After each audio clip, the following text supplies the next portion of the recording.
Okay, I'm going to call to order this Wednesday, November 12th, meeting of the Montgomery County Board of Supervisors. The first item on our agenda is electronic participation for Supervisor Anthony Grafsky, and I'm going to read this. Section 2.2-3708.3 of the Code of Virginia, 1950, as amended, permits members of the Board of Supervisors to participate in a meeting of the board through electronic communication means from a remote location in certain situations. Board member Anthony Grafsky has requested to participate remotely in the Montgomery County Board of Supervisors meeting scheduled for November 12, 2025 at 6:45 p.m. to be physically held at the Government Center, Christiansburg. Supervisor Grafsky is unable to attend due to a personal matter which prevents his physical attendance. Members physically present shall vote to agree to allow participation by other board members requesting to participate remotely. Is there a motion? So moved. Second. Okay, is there any discussion? Let's make sure he can hear us first. Supervisor Grafsky, can you hear us? Loud and clear. Perfect. Okay, we have received a motion and a second. Madam Clerk, if you'll call the roll, please. Ms. Biggs? Aye. Mr. Fitchikowski? Aye. Mr. King? Aye. Mr. Kitts? Aye. Ms. Spohn? Aye. Chair DeMotts? Aye. 6 ayes. Okay, and welcome, Supervisor Grafsky. You're now part of our meeting. Thank you all. Okay, next we are going to go into closed meeting. Be it resolved, the Montgomery County Board of Supervisors of Montgomery County, Virginia hereby enters into closed meeting for the purpose of discussing the following.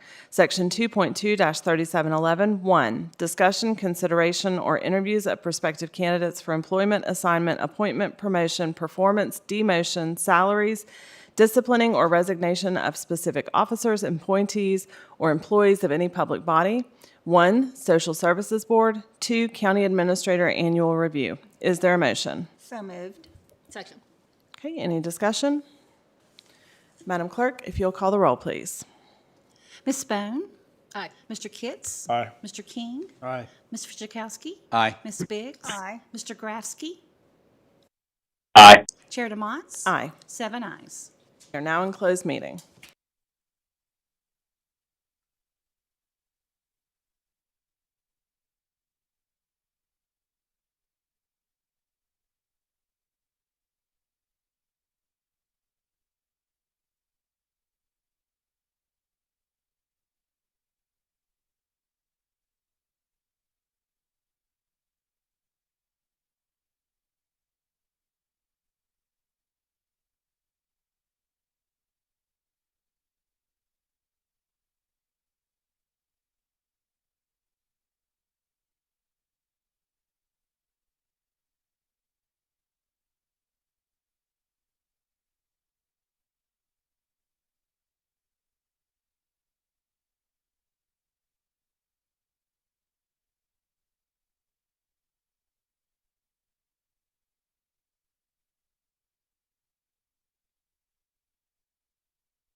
Okay, is there a motion to come out of closed meeting? So moved. Second. Okay, any discussion? Madam Clerk, if you'll call the roll, please. Sorry. Ms. Bone? Aye. Mr. Kitts? Aye. Mr. King? Aye. Mr. Fidzikowski? Aye. Ms. Biggs? Aye. Mr. Grafsky? Aye. Chair DeMons? Aye. 7 ayes. Okay, and now we need to certify the closed meeting. Whereas the Board of Supervisors of Montgomery County has convened a closed meeting on this date pursuant to an affirmative recorded vote and in accordance with the provisions of the Virginia Freedom of Information Act. And whereas Section 2.2-3711 of the Code of Virginia requires a certification by the board that such closed meeting was conducted in conformity with Virginia law. Now, therefore, be it resolved that the Board of Supervisors of Montgomery County, Virginia hereby certifies that to the best of each member's knowledge, 1, only public business matters lawfully exempted from open meeting requirements by Virginia law were discussed in the closed meeting to which this certification resolution applies, and 2, only such public business matters as were identified in the motion conveying the closed meeting were heard, discussed, or considered by the board. Is there a motion? So moved. Second. Okay, any discussion? Madam Clerk, if you'll call the roll, please. Mr. King? Aye. Mr. Fidzikowski? Aye. Ms. Biggs? Aye. Mr. Grafsky? Aye. Ms. Bone? Aye. Mr. Kitts? Aye. Chair DeMons? Aye. 7 ayes. Okay, thank you. Next on our agenda is the invocation and pledge of allegiance led by our County Administrator, Angie Hill. Angie? Please rise as you are able for a moment of silence and then join me as I lead us in the pledge.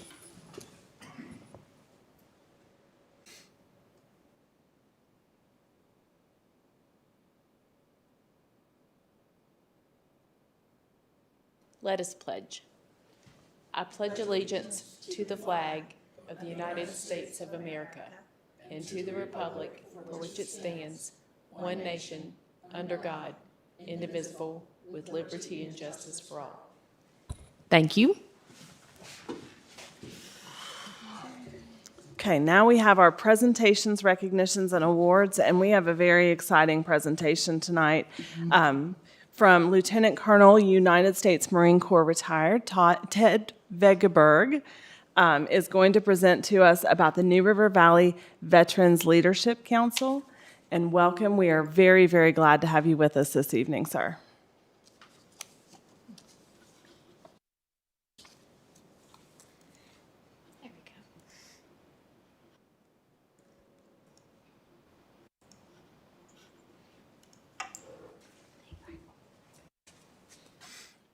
Good evening. Thank you very much for having me to come talk about these topics. I believe I was also asked to talk about the Buddy Check 22 program, which I'm happy to do so. The Veterans Leadership Council, I know you'll have it in front of you, the one-pager we created, was put together back in 2019. It was in many ways a copy and paste in some ways of a similar type council that meets up in Roanoke, centered around the Salem VA Medical Center. Several of us that are involved in veterans causes and veteran organizations here, of which I'm a member of the Marine Corps League Detachment 1190 here in the New River Valley. We went up there and attended their meeting, thought this is a fantastic idea. Why would we not transplant this down to the New River Valley? We made some changes, and you can see some of those changes in the handout that I provided. First and foremost of which is there is no leadership structure within the council. In the Marine Corps, when I retired in 2014, a similar model that you see in the military is like a council of colonels. It is essentially almost like a Knights of the Round Table where no one's in charge. This is where the leaders of all organizations come together, share best practices and ideas, all with similar missions or trying to do the best we can to provide for veterans in our area. And so that was a significant change that we made. We did not want a leadership structure. We didn't want anybody to have to pay any dues. We didn't want it to just be veteran services organizations. We wanted any organization within the New River Valley that had anything to do with veterans to be a part of this council. And since then, the council has grown dramatically over time. Like a lot of organizations, took a bit of a hit during COVID. We have since reconstituted. We were on a hiatus for about 1.5 years for that. But we have reconstituted. We meet bi-monthly, so every other month. And we meet in person at the Military Resource Center at Radford University. We also have a Zoom option where people can call in or attend via Zoom. And it has, as you can see, there are now 31 organizations, veterans organizations, that are part of this council. Everybody doesn't make every meeting, as we all know, as people who are involved in things, but it is fantastic as a forum for sharing ideas, cooperation, collaboration, best practices, maybe even collaborating on certain projects together, but a way for people to share ideas. And I think probably the most important aspect of the council is the ability to, it is literally a single point of contact for all things veterans in the New River Valley. If there is anything going on pertaining to veterans in the New River Valley, this council is involved in it. Someone is involved in it, I'm sure. And so we have never really looked outside of ourselves as to link up with any other organizations external to veterans organizations within the New River Valley, but it would be a useful body maybe for this organization if there was word that needed to get out. You wanted to know what was going on with veterans. We have had many all hands events that have pertained to all the different veterans organizations are invited. We've had things from the Southwest Virginia Veterans Cemetery come, brief people about what privileges do they have, what benefits do they have with related to the Veterans Cemetery, things like that. But it has proven to be incredibly useful. I maintain the roster of who is in whatever post at that particular time. And it's not a very glamorous duty, but it is maintaining a spreadsheet and an email distro list, and it's proven incredibly effective. So we're quite pleased with where we've come from and where we are right now, and I think it's proven to be a real beneficial body for the New River Valley that helps all kinds of different organizations, and you can just look at just some of them on the handout there that I've listed. But that is the elevator speech for what is the New River Valley Veterans Leadership Council, and we're quite proud of what we've been able to accomplish so far. So with that, I would take any questions you might have. Sure. Well, thank you again so much for being here. We do the Operation Greenlight, which is sponsored by the National Association of Counties, and this year we're thinking about ways that we could make that a more impactful event, and planning for the future on how we might be able to fold that more into not just the green light, but something that's a little bit more impactful and meaningful and actually has some impact for you guys. So thank you very much for being here. We do have some veterans serving on this board, so I'm going to kick it first to them for questions.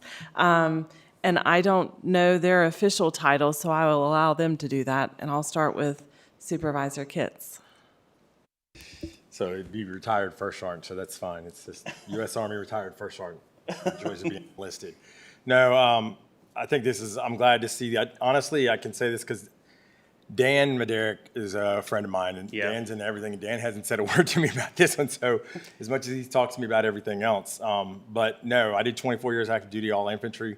Both my daughters are signal. One's a lieutenant, one's enlisted. So be more than happy to help out with things. I don't have any questions, just that the importance of the organization, especially during this time, as we begin to limit, veterans and a lot of the veterans organizations, i.e. the VFW, the American Legion, it's aging out. And we need to make sure that we get young people involved, especially at this level.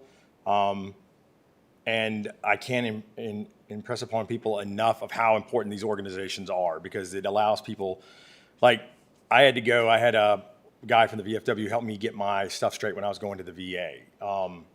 But if I didn't have that, I didn't even know where to start. And having those options are insanely important, because a lot of times we're proud and we don't know, we'll get through this. We understand, we'll fix it. This is how we work. So no, I'd be more than happy to help out with some things. And you can get with Dan and get with me. So he's got my number. He comes by the house. So, but yeah, no, I'm glad to see you're doing what you're doing. Yeah, thank you. Even if you are Marine, but it's okay. So Dan is the one that drugged me up to Salem to take me to that first meeting and to see what they're doing up in Salem. up in the Roanoke area with their Veterans Leadership Council, and then it was kind of he and I who brought I had a things chance down. to go there, and I met him for when Senator Warner came through. Yeah. And that was an experience because there was a lot of people there. They filled the house, and it was multiple organizations. So Dan's always been involved at all kinds of levels, and you know, as a Vietnam veteran, he's got a lot of skin in this. So thank you very much. Thank you. Vice Chair Fidjakowski. Yeah, I joined the Army in 1972, so that was a few years ago. That's a tough time to be in the Army, though. Yeah, it was. And I did Signal Corps back then. Upon getting out, I vowed I never would go back in, and went right back in, and ended up in Army Reserves in infantry training, of all things, and finished out and retired from there. I think this is great. I didn't know this existed. I think it's going to help us out in the future, as Chair DeMott's mentioned, that around Veterans Day, we would like to do something substantial, something solid, physical, that we could do to help veterans. So having a point of contact like this is very good, so I appreciate it. Thank you. Okay, and now I think I've covered all of our veterans. So Supervisor Grafsky, did you have anything to say, ask, or add? No, I don't. Nothing to ask, but thank you for being here this evening. Thank you for your service, and thank you for continuing to serve and bringing this program and raising awareness for it with us. Thank you. Supervisor Biggs. Thank you for your service, and I didn't know about this organization, so I guess what I would like is to know, is there a way that you see, or maybe take back, how we can interface together, especially with the Green Light project that we've been doing the last couple of years? That'd be great, because you know more than, how can we do this to include more veterans and to really recognize the veterans? Yeah, either we have a rep at your meeting or you have a rep at our meeting to do the planning on it, and then it can just go from there. We can sign kind of an action officer or whatever who would take lead on it. But that's probably the easiest way. You all could attend via Zoom any of our meetings. We welcome any and all. Yeah, because this could be like a catalyst to really make it strong. So Yeah. Thank you so much for bringing this. There are a lot of issues facing the veteran community, as you might guess. Yeah. Supervisor King. I don't have no question, but I do want to personally thank you and all veterans. It's a good thing on Veterans Day, but we need to remember them all year round. And I have family members that was in the military. I'll just stop there before I get emotional and just tell you how much I appreciate every one of you. Thank you. Supervisor Bone. I'm in awe, almost speechless, which a lot of people here can understand that that's somewhat meaningful.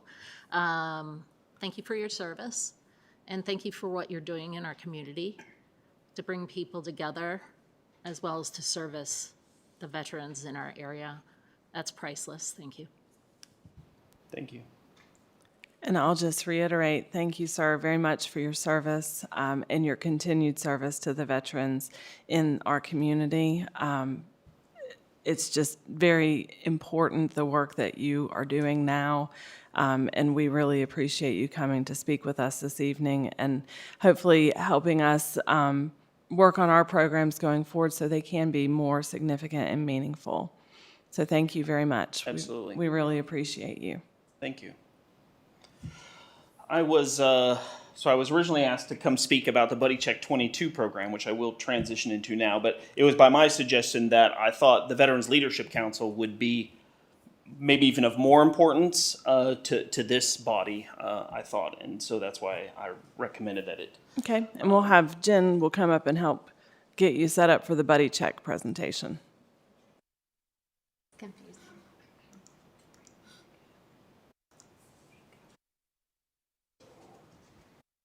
So you talk about getting emotional. This is one that's hard for me not to get emotional about. But For those of you who don't know, this is the Buddy Check 22 program. I am wearing the t-shirt that we all wear and we give away to every member, anybody who comes to any of our meetings, and that's what I'm gonna brief you about. So, going forward, first about framing the problem, defining the problem for the military. I'm not sure how many of the people in this room are familiar with the symbolism of the number 22 to the veteran community. In 2013, there was a Department of Veteran Affairs study that came out that showed 22 veterans a day are taking their own lives. And that number has grown in power and significance and symbolism within the veteran community. And it's very powerful. So luckily, you can see some of the veteran suicide statistics there on the sheet. You can see by the curve that things are getting a little bit better. That 2013 study that averaged the number of veteran suicides down to 22 a day. The latest report that came out from the Department of Veteran Affairs that had data up to and including 2022, we don't have anything newer than that, that number's gone down to 18 a day. So while that sounds fantastic that it's going down, obviously everyone in this room knows that that's obviously 18 too many. But the story's a little bit more complex than that as well. The Department of Veteran Affairs numbers don't include military members who are on active duty or in the reserves. It is truly only veterans. So you'd have to add about 500 a year to the number of active duty that are taking their own lives. And I think the most significant piece as far as framing this problem and trying to address it is the fact that you can see from the curves that the rate of military veteran suicides is growing at a faster rate than even our civilian community, and we all know what a crisis it is in our civilian community, and those numbers are age adjusted as well. So that is the crisis, and that is the issue that we are trying to solve, and many in the veteran community and those who care are trying to address it as well. And feel free to stop me at any point and ask any questions you'd like. So after that study came out, this number of 22 starts to take on this symbolism within the veteran community. The response, the Buddy Check 22 program, started as a grassroots movement within the veteran community. It started with a Marine Reserve infantry regiment. I think it was 24th Marine Infantry Regiment. In 2015, Sergeant Austin Noble took his own life. A bunch of veterans showed up. That is a photo from after his funeral.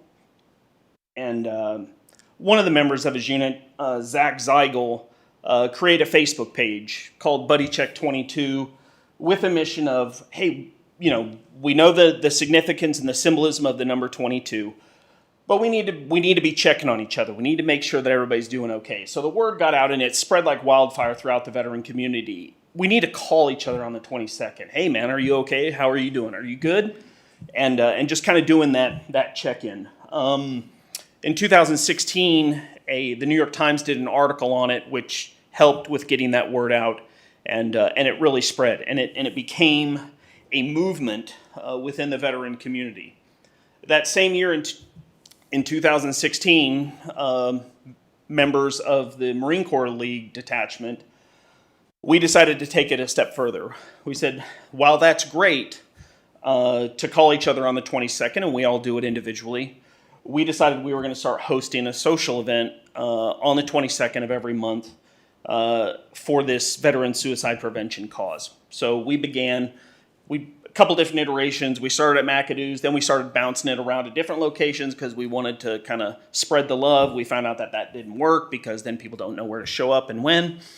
So we have planted our flag at McAdoo's for the last at least 5 to 8 years. McAdoo's in Radford has been an absolutely fantastic host for us. They offer a 50% discount to everyone that attends, not just veterans. It is very important. We strongly encourage spouses, friends, anyone who cares. You don't have to be a veteran. Anyone in this room could show up who cares about the cause to just show up and just lend support. But the goal of the event it's a social gathering. We get together, we share a meal, drink a Coke, drink a beer, hang out, and just build those healthy relationships, that camaraderie that's so important towards good mental health. I mean, it just is. So the purpose is to raise awareness. We meet for 2 hours, 6 to 8. At 7 o'clock, we stop and somebody talks.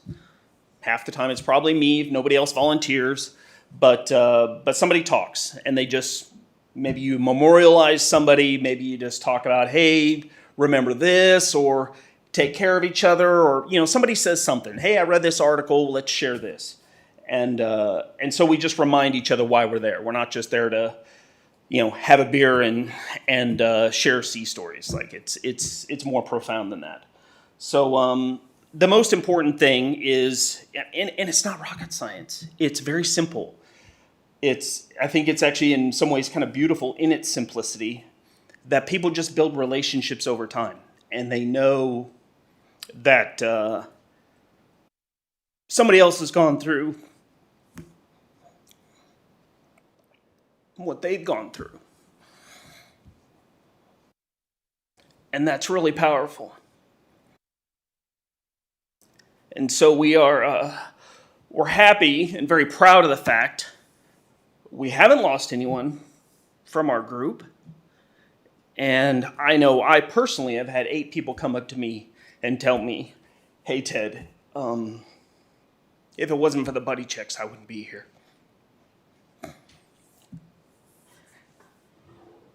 And so if it was one, I'd keep doing it. We would all keep doing it. The fact that it's 8 is really humbling. So that slide, that's what we're trying to do. We're not experts. I mean, a lot of people, because I'm the coordinator, they come up to me and ask me all sorts of questions as if I'm a mental health expert, which I am definitely not. We've done through some very rudimentary training. QPR, which was excellent. Virginia Tech came and helped us and gave us that training. I think even Marines can probably can remember QPR, question, persuade, refer. And it's been successful. It's been very helpful. We start by asking them the question, are you thinking of hurting yourself? You persuade them not to, and you refer them to people who know more than we do. And it's really been successful for us. We're really proud of what we've accomplished in that regard. And everybody there has lost way too many friends this way. But we're doing our bit, and that's all you can do. So with that, I would open it up to any questions you might have. And I'll just open the floor if anybody has any additional questions. This is beautiful. So thank you very much. With his permission, would this right here, the Veterans Crisis, could we put that on our website with his? Yeah, the government owns it. That's something we could do? Yes, we can do that. I mean, with your permission. Of course, yeah, I don't own it. The U.S. government owns it, so we all own it. Thank you. Great. Okay, anything else? I was just going to say, I've heard about this program and meeting in Radford, and I know it probably varies month to month, but about how many people show up to one of those types of things? We're very thankful. It's grown over time. It could be as low as 25. It could be 55. Wow. It just depends. We started off, I think, with 6. And we had the philosophy from the day one that if 2 veterans showed up and one of them really needed to talk to somebody, then it's a successful event at that point. It's just incredible, incredible work that you've put in and that you're doing and continue to do. It's so very important. And thank you so much. And it's good to know that anyone could just come Yeah. to support. come one, come all, and it really is important that we have found that spouses are really, in many ways, friends, family members are really key, because a lot of times somebody, their spouse will talk to my wife and say, hey, can you have Ted call because he's not doing well? And so that's kind of I think some of the secret sauce. Again, it's not complicated. We just show up and we just hang out, but it destigmatizes it and everything. Thank you. Yeah. Okay, anybody else? All right. I just want to say real quickly, if I can, again, thank you, and thank you for continuing to carry this torch and be a resource, be a confidant for people, and I think that this just so highlights the value of human connection. And I think oftentimes, we're quick, hey, how's it going? Fine. And you're like, okay, yeah, cool. And we move on from that. And how important it is to, recognize or know that sometimes when people say they're fine, they're not fine, right? And you've got to kind of step back and say, but really, how are you?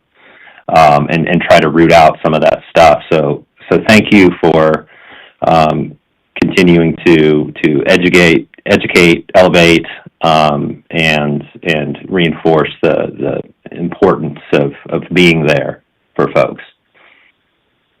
Thank you. Yeah, I appreciate that. We've also been blessed to grow the organization where people who have moved away from us have gone, and where they've moved, they've set up their own. I wish it would take place all over the country. It's so simple to do, and it's not just for veterans. I mean, we've had a lot of first responders come and participate. This isn't just a veteran problem. I would encourage anybody. It's not a complicated equation. Get people together, let them bond, let them talk, and then they know, and present the topic in a way that people can talk about it, and it's destigmatized, and it's amazing how people will take care of each other. Well, again, thank you so much for being here this evening and presenting both of these very meaningful presentations. We are very, very grateful to you for your service and for your continued work. Thank you. Thank you. Okay, and following that, we have Mr. David Clark from VDOT to give us an update on road projects and issues in Montgomery County.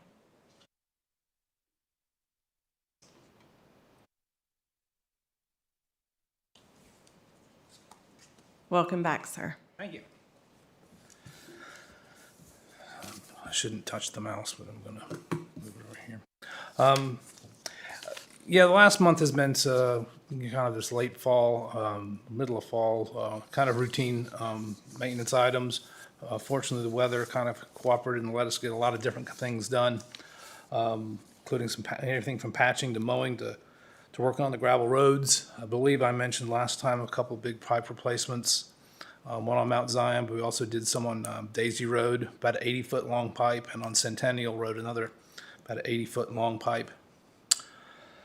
As you all have probably seen as you drive around, because we can't get them all at the same time, we spent a lot of time picking up dead animals, mostly deer. This is deer season. They're running around and getting hit by cars. And had our first little taste of winter weather here just earlier this week. If we got to have some winter storms, that's a good one to start off with. Some flurries allowed us to get our guys out, work a night crew, get some kinks out, which you always have.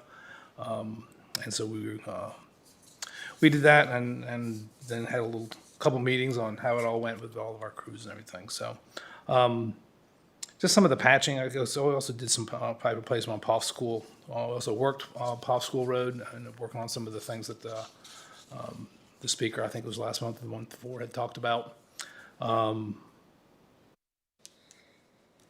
Patch Tyler, Piney Woods, Dry Valley, and Fairview Church, as well as patching on, he wrote the numbers down here. It's on Price's Fork Road and Merrimack Road as well. There were 2 public meetings for Interstate 81 that took place, 2 separate meetings on different sections of 81. One was a public hearing held in Salem at Glenver Elementary School, and it was held down there because it focused on on the 10 miles between exit 128 and 137. So just 2 miles in Montgomery County, but it allowed, there were people there from the kind of southern or northern section of Montgomery County to look at some of the boards. We had the plan for widening, whether widening inside and outside, and property owners got to see some of the impacts. The other one was held a week earlier, and it was on future projects. These are already decided. This, from the 118 exit north has already been kind of set. There's more funding in the future, and the next small rounds of projects will be, there's only, Salem District, from the 12, I only got 3 total. We got 2 of them here in Christiansburg. Residency, one's in, they're on either side of the New River Bridge. So if you're going northbound from the bridge up towards the rest area, exit 105, that's getting a truck climbing lane. Southbound from the bridge, also in Pulaski County, we'll have a truck driving lane. Those are in the very, very preliminary stages, but that's good news that we got that. And that's about all I have. Gosh, that took me a minute to get the mic back on. Sorry about that. Thank you very much. And I'll just go around and see if anybody has any questions, and I'll start with Supervisor Grafsky. I do not have any questions tonight, but thank you, Mr. Clark, for being here. Okay. Supervisor Bone? I just have a general question, and that is for potholes. Often I would say, Happy Hollow Road needs, a fair amount of help on potholes or whatever. And I assume that you guys are going to recognize the same potholes that I recognize. Inevitably, maybe half the time, you guys don't catch all the potholes that I would have. So what is a good way to help you guys catch more potholes? We have to split, our time in the month. We can't go probably a month without patching any potholes. But there's a lot of other maintenance activities that take a lot of time that have to be done. It'd be nice if we didn't have a month where we didn't have any potholes. We could concentrate on ditching or mowing or anything like that. We get, through the board members who, you guys are getting it from citizens who call, but we have quite a number of calls to our hotline that also include potholes. And those have to be addressed in a certain amount of time because it's at least looked at and answered. So that takes quite a bit of time. So a superintendent's got to balance where he's getting his information from, hopefully getting out and evaluating them, and then trying to decide which ones are we going to get to this month and which ones we're going to have to wait till next time for. So kind of switching the subject a little bit, if we were going to talk about Harding Road, needs some ditching to be done. And it's a long enough road that ditching should happen in several different areas. Maybe I would write an email saying, there's at least 5 areas that you really need to do ditching. Is that helpful to give a number so people know what to kind of look for, the volume or what have you? Yeah, definitely, yeah. Or any kind of specifics is better than. Yes, because we know exactly where to Anything look, less. take a look at it. And then ditching is one that takes a little bit more, a lot more planning to do. Often it's a very small environmental review, but it does take somebody to go out and look at it and just make sure we're not getting into any kind of a regulated water, and in an area that might have it's good to have environmental people look at it. In fact, we have to before we ditch. And then it's because it is a large operation, it involves a lot of people. You're closing a lane, you're flagging traffic, you're dragging a ditch and loading the material into a dump truck and hauling it someplace. It just takes a lot of moving parts in a ditching operation. And so that's probably not something we do every month. Definitely don't do it every month. But we do it during certain times of the year. And again, if we know that's a section, we can keep an eye on it. We can try to get it when the next batch or next time for ditching comes around. Last thing, sorry. Driving North Fork Road, you guys did great with the different segments that you paved on North Fork Road. I'm really worried about the railing in some of the areas because the ground is just washing away. So I don't know if you guys have that on your radar, but checking like what the railing is being held by, some probably isn't very much. So just, I think I know several sections. Yeah, Just yeah. before you get to Seneca Hollow Road. Thank you. There's a section, yeah. Yep. Okay, Supervisor Biggs. Thank you for the update on 81. Yeah, just continue bringing that to us. Supervisor Kitts. So I'm coming back to my standard question, but I know we issued the contract, or you guys issued the contract for the flashing light coming up Bradford Road towards the Arsenal. Where are we at on that one? It's been out. I don't know if we have bids back yet or not. But yeah, that's part of a larger contract. I don't know how many of them are on there. It's not like it's a ton of them, but there's more than one. And I'll let you know when the bids come back and they have a schedule. Okay, and along that same road, because that's the biggest road through my area. So the light timing at the Peppers Ferry Prices Fork, that's one part, but then the other part is I know we're putting the turn lane in there. Right. So, and still talk about turn lanes as you go through and the widening and sidewalks. So how are we looking on? In fact, there was a meeting today. It was called a pre-ad conference for the project at the intersection. That will include a lot of different things in there. Turn lanes on Peppers Ferry as well as Prices Fork Road. That's got an advertisement date of about 6-7 months from now. Okay. They will probably be able to get started in 26, but I don't know the end date of the contract yet, which is probably not by the end of 26, because I just don't think they'll be able to, they could, it depends on how aggressive they want to make it. Ad date in June or so would put an award not until August. August. So it's a lot of work to get done between August and the end of the year, especially when paving is going to be the last thing you do. Okay, thank you. Supervisor King. Thank you for being here. And like you stated, you and I discussed a few roads Yeah. in my area, and you're working on them, and I do appreciate it. Yeah. One thing that you had brought up, it's been several months, we're still going to get that done because the gentleman came into the office today, is we're still trying to get that four-way stop on Heritage Place off of Mud Pike, that subdivision in there. Yeah. Yeah, so we are working on that. I wasn't able to speak to him today because I wasn't in, but I did get a message, and I'll let him know as soon as we can get that done.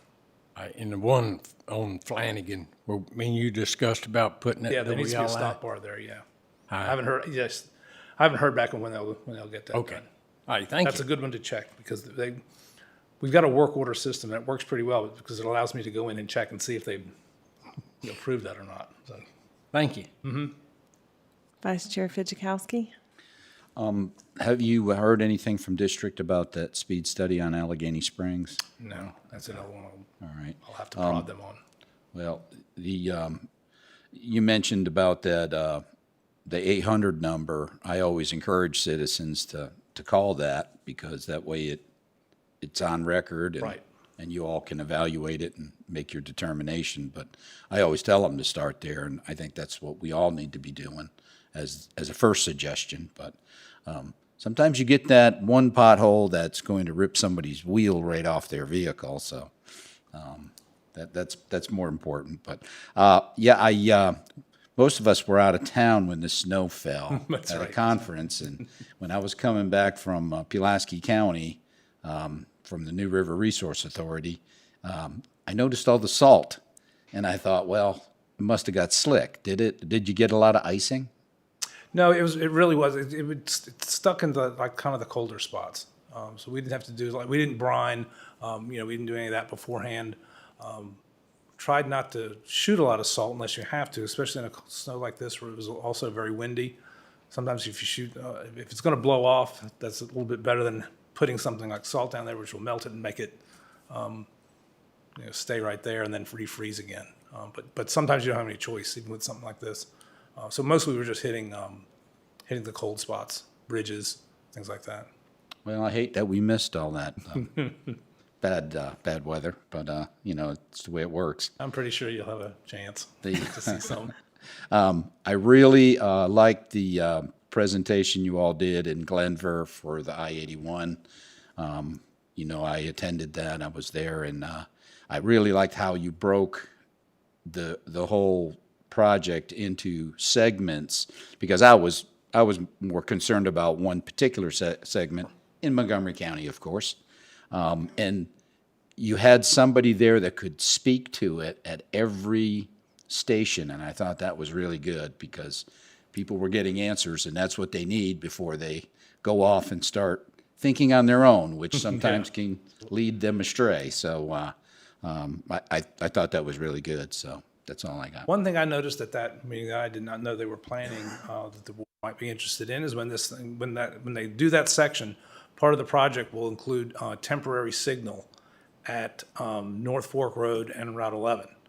It'll be a temporary signal. It'll be just flashing, but that is there not for any detour, but for incident management, because they'll be blasting, down the mountain and try to keep traffic open at all times. But things happen, and if there's a major incident in a work zone, and we've had a lot in the 137 area, and if we have to get traffic off, move it around, that signal will help get them through there. And they're also doing it at the Dixie Caverns exit. Dow Hall, put temporary signals on, which will just be flashing during normal times. But if you have to regulate those intersections, because you got people coming down Route 11 and then coming up North Fork, you want to at least be able to regulate that. That is always a problem area, especially during detours. But Right. maybe it'll work out so well, like another temporary light that Just stay at there, exit yeah. exit 8. Exit Route 8. Yeah. Yeah, that one's really working out good, and that would really be wonderful to have that light there. Thank you.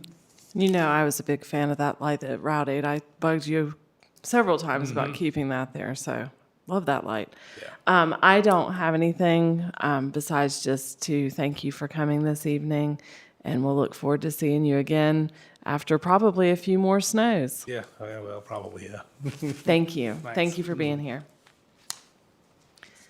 Okay, great. Next on our agenda is a public hearing. This is on a proposed boundary adjustment agreement with the town of Blacksburg. This includes approximately 7.2 acres, moving those into the incorporated area of the town of Blacksburg. And one update, the town, Blacksburg's town council also had this on their agenda this evening. They were going to vote on it after deferring a vote at a previous meeting, and they have now voted 7-0 in favor of approving this boundary adjustment agreement. So I know there was some questions from board members on what town council was planning to do. So just wanted to provide that update. And we have Ingrid Mans from the town of Blacksburg with us this evening. Welcome. Hi, good evening. Yes, I thank you for the reminder. I checked my messages and did get word from the town that they approved.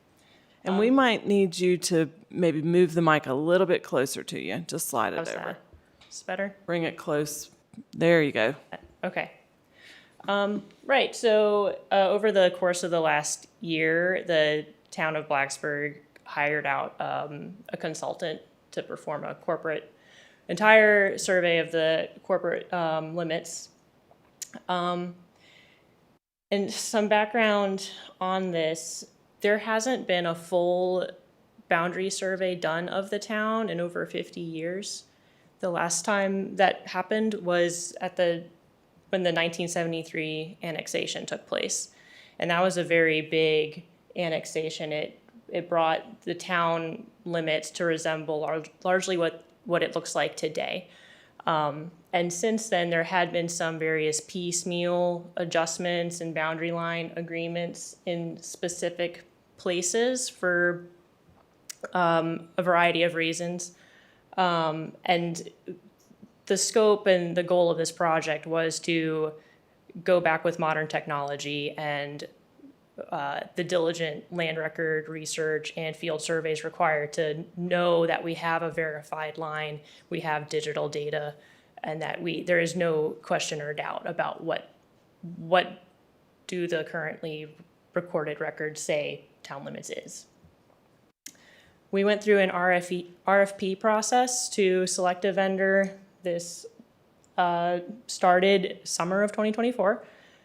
Took some time to go through selecting applicants, but by the fall we had one, and we were able to have our project kickoff, do some knowledge transfer and data transfer with the selected consultants, and they hit the ground running with accessing the courthouse, doing land record research, and we sent out postcards to all property owners that have land that intersects or is near the corporate line, and field survey crews got started in January of this year. We had routine monthly check-ins between town staff and the consultant on the progress of the project, ending up with deliverables being the exhibits I'm going to show, digital data, field points, and now here we are at the end with the public hearing process. And just a note to dispel any confusion, but the town corporate limits is not the same as people's individual properties. They are two different things, and most of the time they seem to coincide with one another, but they are different things. The corporate line could possibly not match a property line in some cases, but it doesn't. This is not a project changing what people's property bounds are. This is just where does town reach? What are the limits of town? And yes, the goal is to have confident mapping of town corporate limits with known spatial data and landmarks and coordinates. This, of course, will be very difficult to see here. The plat size of this is 36 by 48. But this is the document to be recorded, should this all be approved, showing the bounds of the entirety of corporate limits. And it summarizes the total area in town. But the individual exhibit areas showing areas where there was some change identified when comparing to what was thought to be the line before. And this is probably the most drastic one. The bold line is the surveyed line, the result of this year's survey, where the gray, lighter hashed line is what was previously the operated on town limits. And there are some properties that actually did have some implications for taxation, and we have been in conversations and with those landowners. I don't think I see any here tonight, but they did come to the town council public hearing 2 weeks ago, and we have since identified answers to all their questions. And Exhibit D, this is the only spot where there was a purposeful change requested, and this was from the town manager's office and town attorney. This is behind the site of the former Blacksburg High School.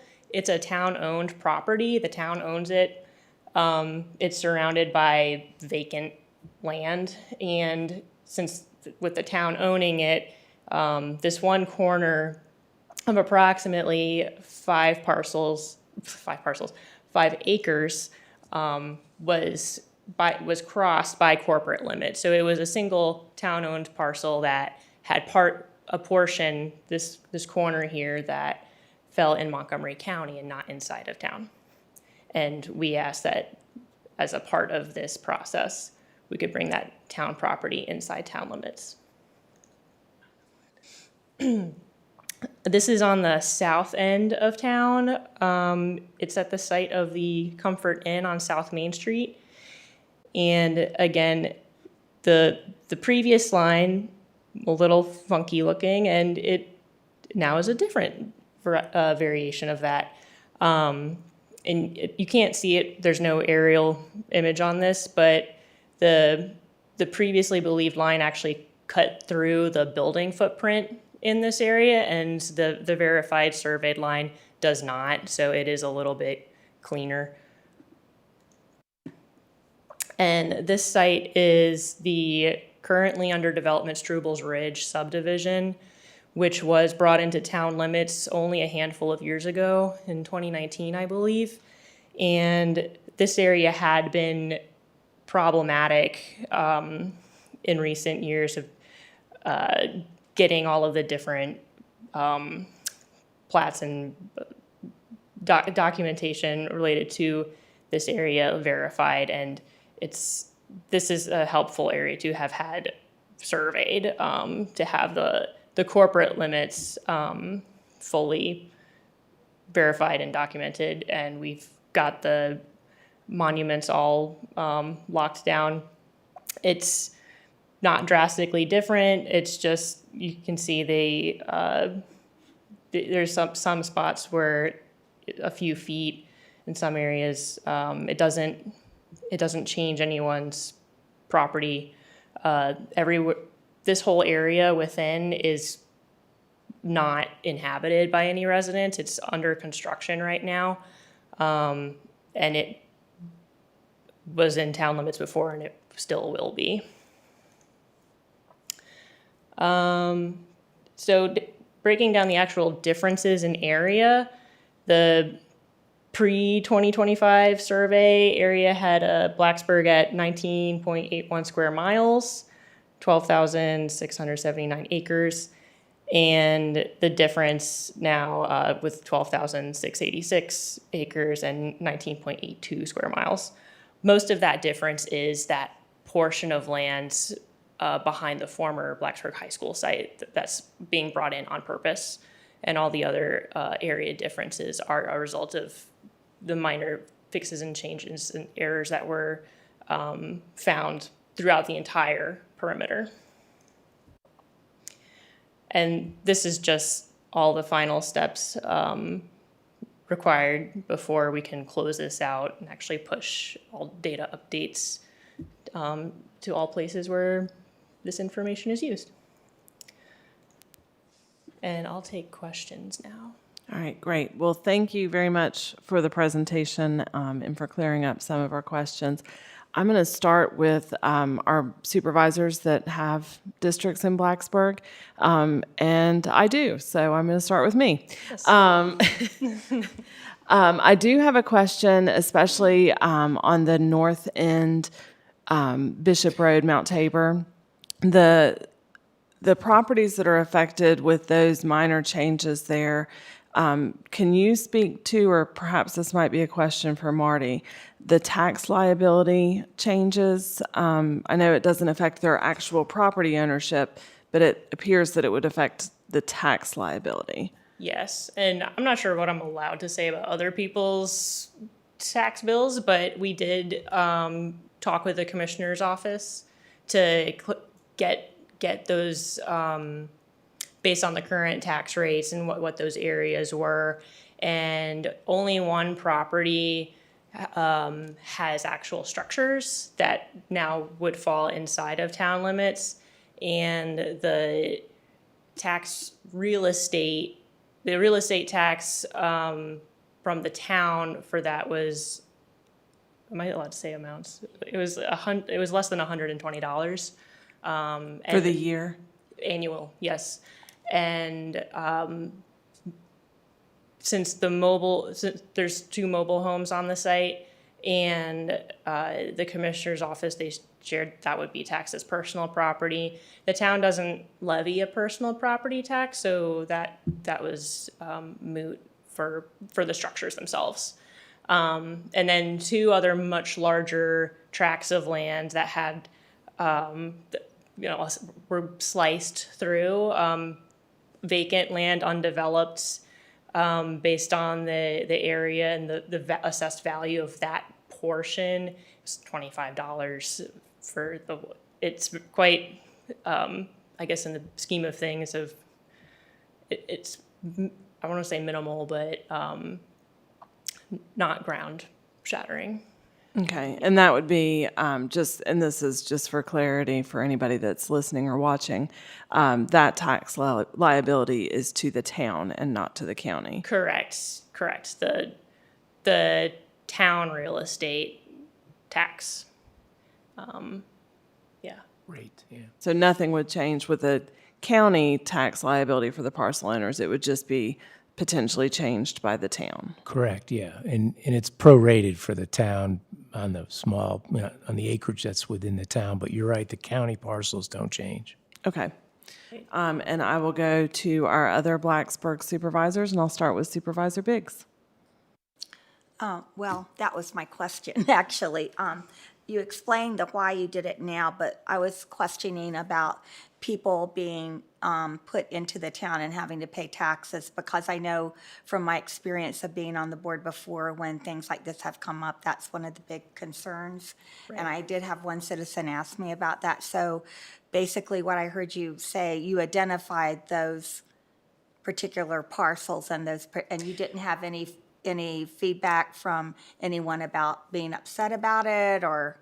It was more, and this came out during the town council public hearing, but it was more a question of what does this mean? Can I get town services now? How does my tax bill change? It really just, what does this mean for me? The point of this project was to not go changing the status quo of what people's residency status was. The awkward part is this identified an error. And so there is no going back to the old line, because there isn't a legal recorded document saying that the old line was that. Now, if it would be up to the elected bodies if they wanted to decide to do something different, but that would require doing that intentional change. I'm sorry, did I answer your question? I just wonder, so you didn't have any residents come forward and say they didn't want this to happen because of a tax effect? No, the most recent response we had was thank you for clarifying and finding the answers. Mm-hmm. And Mary, I know they communicated with a couple residents and met with the commissioner's office and got information as to what their tax liability would be, town tax wise. So they've helped them that way. Thank you. And I forgot to mention this, but the town tax would take effect after January 1. Okay, thank you. Okay. Supervisor Bone? When you say monuments, is that the Like rod, iron rod sets, iron rod found. or stones and stuff like that? So are all the angles, all the angles have a monument? Yes. Or no? How do Did I you go guys back on do a here? lot of monuments? Did you install monuments? Or The surveyor? surveyor Yeah, did. yeah. Yes. If there weren't monuments there? If there was not a monument there and one was needed, they were set, and the ones that were found were also called out. And of course you can't see it, but there's points along that boundary line, and they also provided spatial data for those point locations, and we also got photos from them as well, of them in the field. Thank you so much. Supervisor Grafsky? I don't have any questions, but I appreciate the transparency of the process and making sure that folks are getting the information that they're, requesting or are interested in or need clarification on. Okay. And then just looking at the three other non-Blacksburg having supervisors. Do any of you guys have any questions? Go right ahead. Supervisor King. The manufactured homes, the two you're speaking of, does people live in them now? I don't know that. I would assume so. They're rental properties. So do you know The what, the owner is the one that we've communicated with. do you know what Blacksburg policy is if somebody was living there, rent or own them, what their policy is to replace them, if they could put them back if they wanted to upgrade? To upgrade the homes? Yeah, manufactured homes. It would be a building permit, I suppose. I mean, but they could replace, I would don't want to think call so. them trailers. I mean, I but- don't want to like, Yeah, that's you know, probably a better question for like a land Planning. use. Yeah, planning. Yeah. Because I don't know what the policy is, but but I mean, I can say from the other aspects of my job that there are other mobile homes in town, and when they get replaced, it's a building permit, and it's routine. You do allow them to be replaced in a town? To my knowledge, yes. But I'm just the GIS person, so I'm not the planner. I'm not the zoning administrator. Thank you. I think I think that's Can probably, find if we out. can make a note to ask the planning department of the town, just because that's a good question. Okay, do we have any other questions for Ingrid before we open the public hearing? I'm not seeing any. Great to see you tonight. Welcome back temporarily. And thank you very much for your presentation. And this is a public hearing, so I'm going to go ahead and open the public hearing. And we had a sign-up sheet out front for people to sign up in advance to speak to this matter. You do not have to have signed up to speak on this boundary adjustment agreement. Would anybody in the room like to come forward and speak on this subject? Okay, seeing no one. I'm going to close the public hearing. This item is later on our agenda for potential action. So if anybody is here hoping to see how we vote, stay tuned. That will happen in a little while. And next on our agenda is public address. This is an opportunity for anybody to come forward and speak to any matter that they want to address to the board.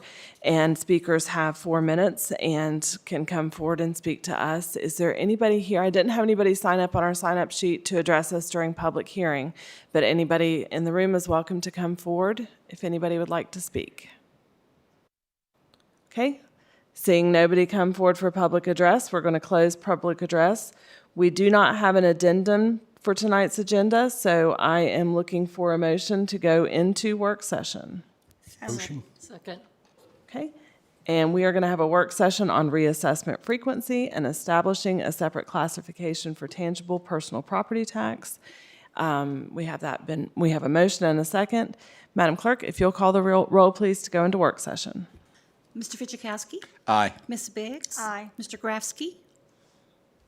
Aye. Ms. Bone? Aye. Mr. Kitts? Aye. Mr. King? Aye. Chair DeMotts? Aye. 7 ayes. Great. So our first item of work session is reassessment frequency. Take it Yes. away. Thank you. As Terry comes forward, I just wanted to give a little bit of background. At the extended work session that the board held on October 11th, staff received direction from the board to bring this presentation to you here in a public meeting and a regular meeting about the frequency of reassessment, and then schedule a public hearing to consider an ordinance to move to a biennial assessment process. We currently reassess every 4 years, and this would provide reassessment every 2 years. Just for a little clarification for folks at home and who may be in the audience, we're currently in the reassessment process, and our firm that we've contracted with is currently visiting homes and evaluating properties to provide new values for us that will go into effect January 1st of 2027. We're bringing this to you tonight. It may seem a little early, but we wanted to allow enough time to develop a system for biennial reassessment if that is the desire of the board, and we would need to include funding for the process to get started in the FY27 budget. And that will be here before we know it. We've already started internally working on that. So tonight, our discussion will focus on frequency, and then if that decision is made to move forward with switching to biennial, then we'll bring another presentation back to you about the method for doing that. Good evening, and thank you. As Ms. Hill said, we are primarily going to focus on frequency, but I did want to share first some information that you all requested with respect to some other counties and their in-house real estate valuation departments. So on the screen here, you have the information that we collected. You have one example of a well-established department and another of a very recently formed real estate valuation department, so kind of both ends of the spectrum here. And in looking at Roanoke County, they began doing in-house reassessments in 1987. They have approximately 44,500 parcels, with 13% of those being commercial properties, which are more complex to evaluate. They have an 11-member department and a budget of $1.146 million. Orange County, on the other hand, formed their department in 2024. They have 22,500 parcels, and only 6% of those are commercial properties. They have a staff of 4 and a budget of around $625,000. And I won't read these notes to you here of what we collected, but there are kind of two common themes here. One of those relates to challenges in hiring and filling positions, which we would all say is common for any jobs in the job market today. And they also both indicated that they really try to focus on using the best, most available technology in doing this work.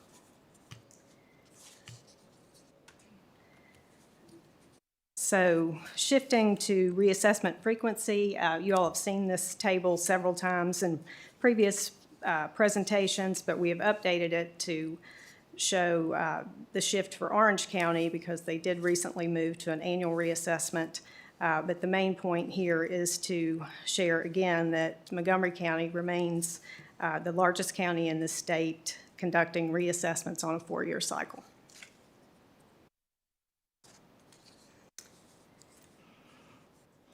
We also gathered for you some really important information from the Virginia Department of Taxation's assessment and sales ratio studies. These are conducted and published each year.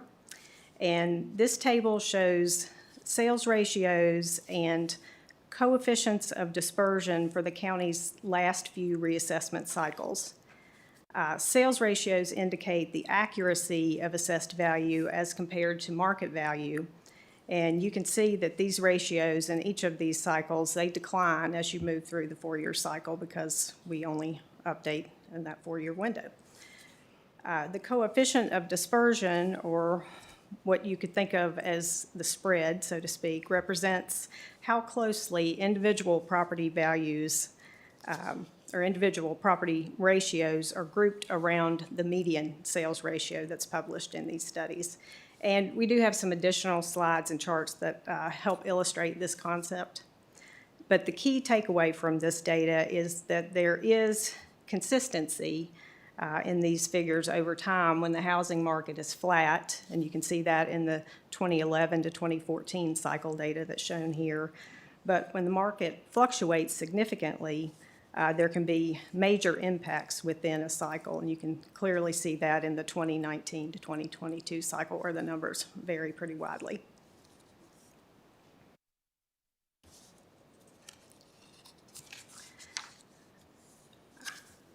This next slide is to just provide you with a pretty simple illustration of how to understand this coefficient of dispersion or the spread. The center of the bullseye here represents the median sales ratio, which again is a measure of the accuracy of assessed values as compared to market value. And the scattered dots represent sales ratios for individual parcels. These are not based on actual data. Again, this is just a graphic representation. The example on the left shows a lower coefficient or a smaller spread, which indicates more uniformity in the assessed values for parcels across the county. And the example on the right, conversely, illustrates a higher coefficient or a wider spread, which shows less uniformity in values across the county.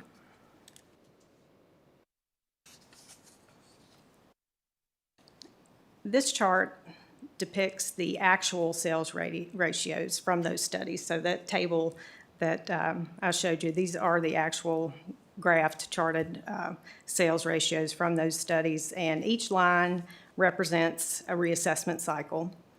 And the percentages to the right of each of those lines show the corresponding average increase in assessed values for that particular cycle. And as you move through the cycle timeline, sort of going across from year 1 to year 4, you can see that the sales ratio declines each year because the values aren't updated. And the percentages on the right really represent the catch-up that is needed to realign the assessed values with the market.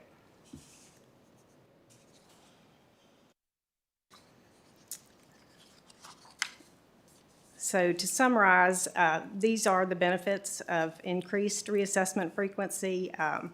They generally result in a greater uniformity in values across the county.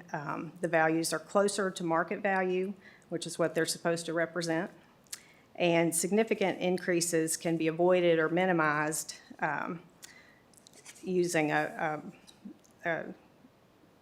higher frequency. So we also heard from Supervisor Biggs at the extended work session that another benefit could be the assistance with budgeting, particularly as the county continues to grow.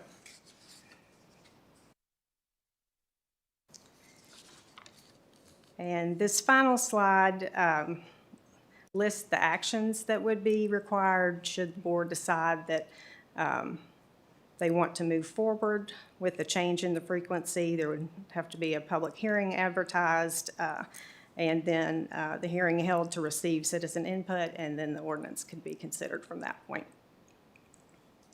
And this concludes what we wanted to share with you, but we'd be happy to try to answer any questions that you have.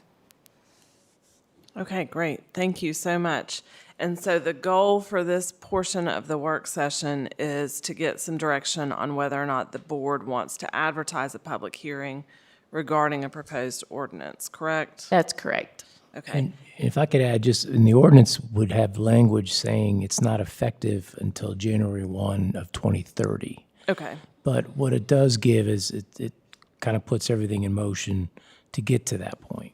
So it starts the process. But the board could change the ordinance if it wanted to at some point, but it would have that language. So if we had a public hearing on November the 24th, and I think this was on the previous slide. No, we're gonna. Oh, we would advertise on November 24th. You would give us so authority to advertise on the November 24th. possibly. Okay. Yeah. And then this would move into next year. Yeah. And I'm just clarifying that because we've got one supervisor that is ending her term and another supervisor coming onto the board. So that would be within the next year that we would make Correct. decisions. And from a time standpoint, we couldn't have it any earlier anyway. And then one other question, and then we'll open the floor. Am I remembering correctly that we did hold a public hearing on reassessment frequency at some point? We held a public hearing not on an ordinance, but on whether the Opinion? community had any interest in doing it more frequently or not. I think that's what it was. Terry has those dates if you're interested in them. Yes, that was held in January 2025, on 27th. Do you have any data on how many people spoke at that hearing? I don't think it was any. Or call anyone I speaking. don't recall anyone speaking either, but I didn't want to say that nobody spoke and be wrong. Okay, fabulous. Well, so knowing that the action needed is, do we want to move forward with advertising? 2 people spoke at that? Okay. Let's open it up for questions. We'll start with Supervisor King because you're looking right at me. Could you go back to your first?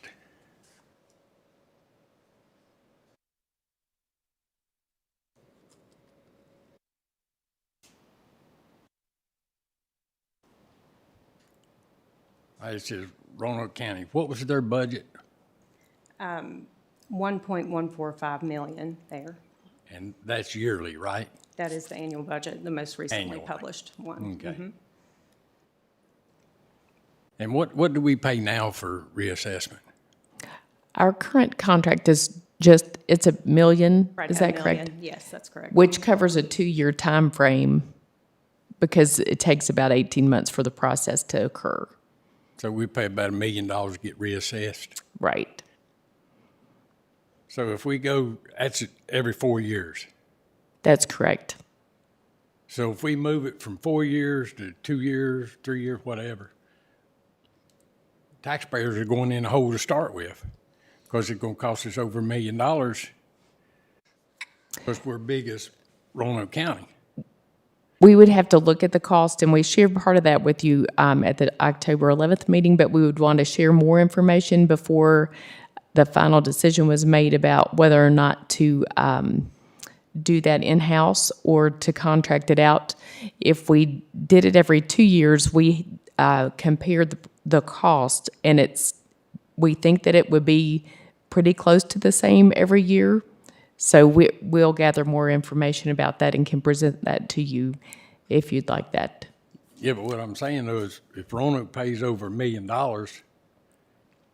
We don't think that we would have to have as many staff as they do. Typically, our departments don't have as much staff as Roanoke County does. We also talked about the fact that we could do half of the, would we do half or a quarter each cycle, each year? I think we looked at several scenarios, but half, I think, is where we settled, yeah. But we don't think that we would need 11 staff members to do ours, so we don't think that it would cost quite as much as Roanoke County cost. well, and another thing, I think it's going to cost us more money in the long run if we switch. Another thing here, hiring, retaining staff is a challenge. Have recently lowered required qualifications and provide in-house training.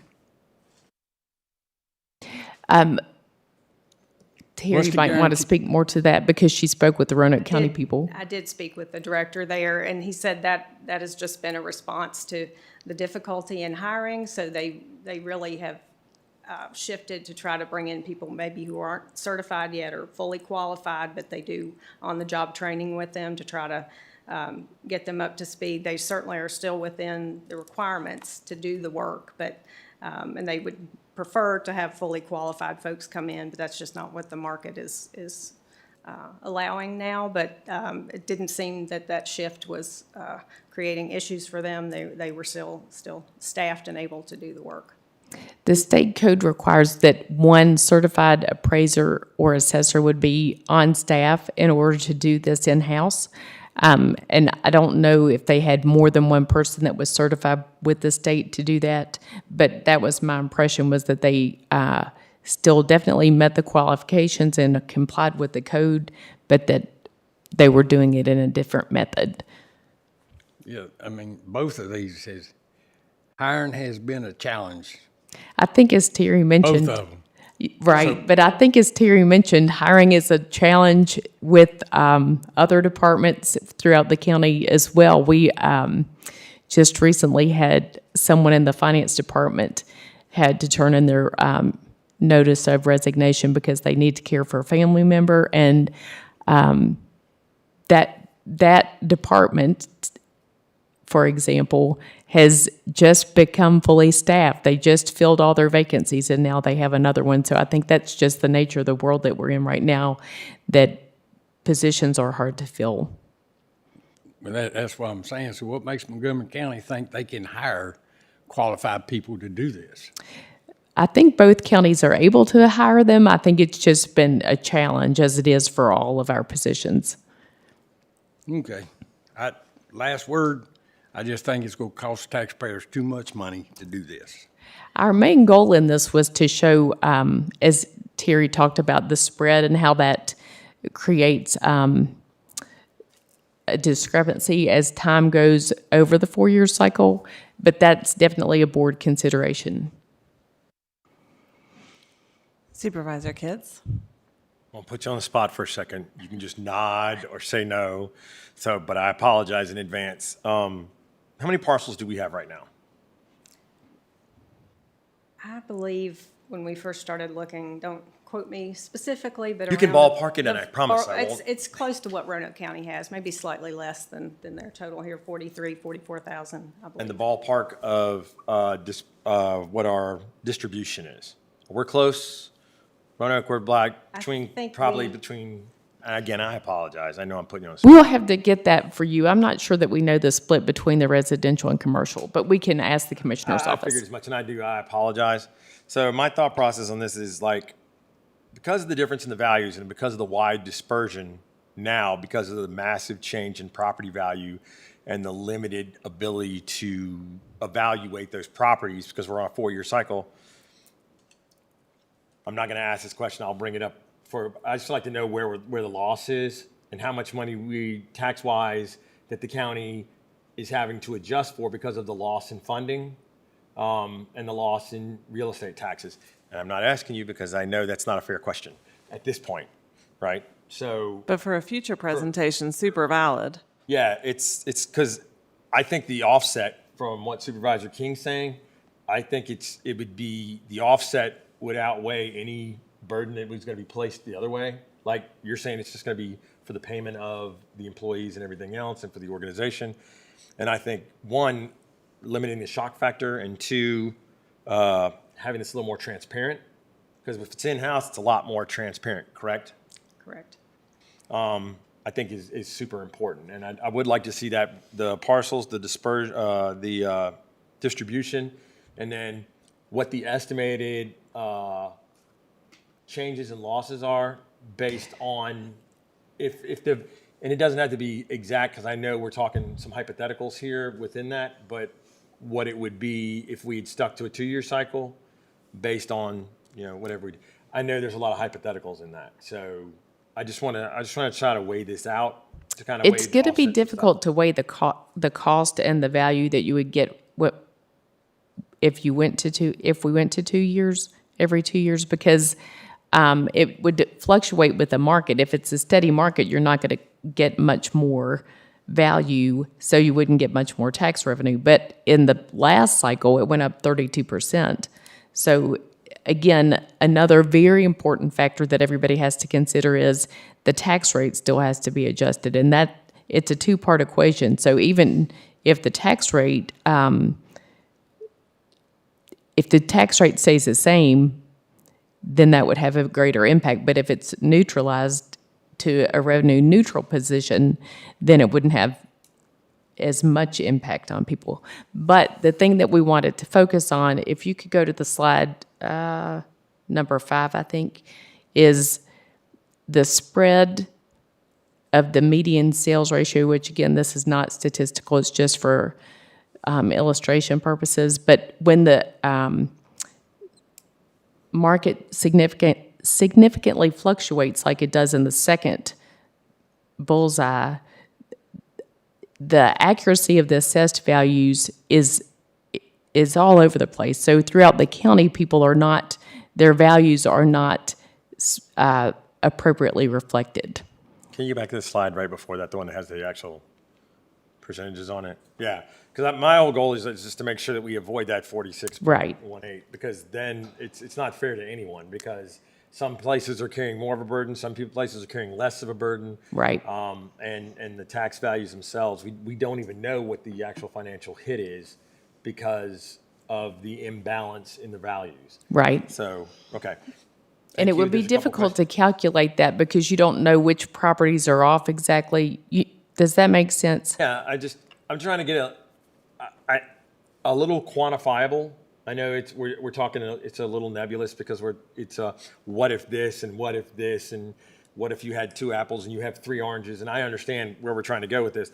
I just need a little bit of information so we can try to at least understand what the value, the quantifiable value is to the citizens other than transparency and a better even dispersion of values. We can do that, and we'll assume that the tax rate's neutral. Yeah, I think it's just, we're just trying to ballpark here and just to see where we're at. And thank you very much. I appreciate it. Sorry, I knew I was going to put you on the spot. Okay, Supervisor Grafsky. So my line of thinking is very similar to Supervisor Kitt's in that thinking through the pros and cons of changing the reassessment frequency. Pros for the county, it's much more predictable what our revenue from real estate taxes are going to be. For the residents, it smooths out some of those shocks every 4 years of the reassessment of getting hit with a 30% increase in your property taxes in 1 year. I hope that this last 4-year cycle was a bit of a aberration, if you will, in terms of just the magnitude of growth that we saw in property values. But on the downsides, there are some real costs, and so even if we are making up, the cost of spinning up a department to run the reassessments, it's still a real cost that's going to be borne by our citizens. And so, at the end of the day, it just comes down to does the benefit outweigh that cost? So that's kind of where my head's at, and I'm just looking forward to one, hearing from the public on this, and two, seeing a little more data or some more information as we continue to work on this. So I'm hearing from you, Supervisor Grafsky, that if the outcome we're looking for from this work session is whether or not the board wants to advertise a public hearing, it sounds like from your comments that you would be in favor of advertising a public hearing. Not to put you on the spot or anything, but it sounds like that's initially. You're 100% correct, right? Because we're not going to vote this up or down, that now, right? All we're doing is whether or not we want to advertise that public hearing. And yes, I do want to hear from our citizens. Okay. And I'll just putting on my profession hat, we are in for a similar shock on the values of the upcoming reassessment based on what the real estate market is continuing to do. So in this cycle, I think it's going to be just as unfun as the last one. That's my professional opinion. We have heard that from our contractors shared as well. Yes. And so we'll go next. Supervisor Biggs, do you have questions, comments? I'm definitely for having the public hearing. I've brought this subject up so many times over the years because I strongly believe, because of our population and growth, that we need to go ahead and consider the 2-year cycle. It's greater uniformity, it's consistency. You don't have the sticker shock. You're going to hire your own people, so when those people go out, they're not identified as outsiders coming in telling us what our land value is, as some of the citizens have felt. And I think it could be really used for budgeting because, when you're planning your budget and you sort of know, that can be a factor in the for the staff in planning budgets, okay? I strongly support it. I mean, I'm willing to listen to what citizens say, and if we have like 50 million people coming in and saying they don't want it, they rather go with the 4 years and the sticker shock's okay, then, okay, fine. But I think I've watched this for so long, and I've watched how it's worked in Roanoke County with them doing it every year, and they have a lot different taxation because they have so many commercial properties that we don't have. But I think it's time for our county to move ahead. But I'm all for having a public hearing. Yeah, Great. thank you. Supervisor Bone? I am too. For all the work that the staff has done and shared the information that you've shared with us, about a year ago was, one of the cost comparisons between frequencies, and it was close enough for us to keep pursuing this. So I don't see any red flags saying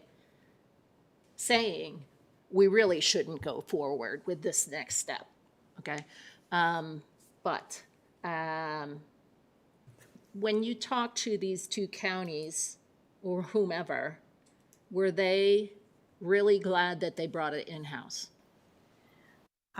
In Roanoke County, the person, was not in that role in 1987, but they certainly were not saying anything negative about the process, or that they had any intention of changing it, or really that some of the things they raised are really significant problems for them. So in Orange County, they are trying to do several big things at one time. They are changing from a 4-year cycle to an annual cycle, bringing it in-house and changing the tax year all at once. So, and trying to build this department. So they had a little more going on, and I wouldn't say they're in sort of a settled state yet, but the gentleman I spoke with was positive about how it was going, and so kind of both ends of a timeline there. And then the comments that Supervisor King was making in the notes in one of your slides about it being difficulty to retain people. Is it more difficult to retain people in a reassessment department than another specialty department? Did you get any sense about, or is it about the same, which is what you guys are conveying, I didn't hear anything that would lend to that. It's just sometimes it's timing and who's looking and, what's out there. So I'm not sure that I heard anything that would say that this particular line of work is more difficult to recruit to than others. We can certainly ask Roanoke County, since they've been doing it since 1987, if they think it's more difficult in this environment to fill those positions than it is to fill others. I think that'd be helpful. Just at least one comment. My husband and I had our home appraised last year. And then I asked a friend who's part of the New River Valley Home Builders Association or something, the official, whatever, MLS people. Realtors. My home in 12 months, August to August, went up 9.6%. So if you multiply that by 4, that's 37%, but hopefully that's not going to be the case. Anyway, thank you very much. This is a great presentation. Vice Chair Fizikowski? When we started down this road, I was concerned about the cost of bringing it in-house. I really don't think that citizens are going to care whether it was an outside company or in-house. If they don't agree with the assessment, they're going to be angry, and that's just the way it is. What I am concerned about is the fact that we are running out of reassessment companies to get bids from. And when you start running low on them, we know where the cost goes. It goes high because they can ask whatever they are comfortable with. So that is my concern. I am in favor of putting it out there to the citizens. In my unofficial questioning of citizens that I speak to, it seems like it's pretty split. Half are okay with it, half want it to stay the same, but they really like the idea of not getting that big 30% increase, but they also don't like the thought of paying higher taxes because their property is worth more. And I don't even bother to tell them, well, the good side is your house is worth more, because most of them aren't planning on leaving. So that doesn't really ring with them. So, but I am in favor of moving forward. Now, we're just talking about annual reassessments. So have we given up on 2 years? No, we're talking about 2 years, every 2 years. Oh, okay. All right. I think that's one of the challenges that Terry mentioned, that Orange County went from 4 to 1. I think it would make a lot more sense to go from 4 to 2 and see how that goes. And then if you wanted to increase the frequency again and go to annual, that could certainly be done. But I think that's a big jump to go from 4 to 1. That would make sense, because you would already have the people to do it. So Right. It would make sense to do that. Now, in Orange County, one of the comments on the bottom of that slide, I think they said something about cleaning up property records. Would we have an issue like that, or are we beyond them as far as? I don't think we know for certain if we would need to do that or not. Because it's been done by an outside agency for so long. Right.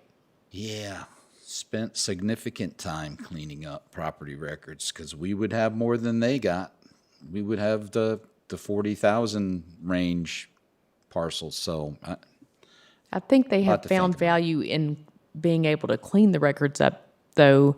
And I can't speak to the firm that's doing the reassessment this cycle, but during the last cycle, when people did have questions, they asked the firm, they also asked staff, and it was very difficult, as was mentioned, to explain to the citizens how the reassessment values were obtained, because we didn't understand. It was not transparent to us. So let's hope we do better this time. Yes, that's right. We've been emphasizing that, haven't we, We Terry? have, over and over. Yeah, that's all I got.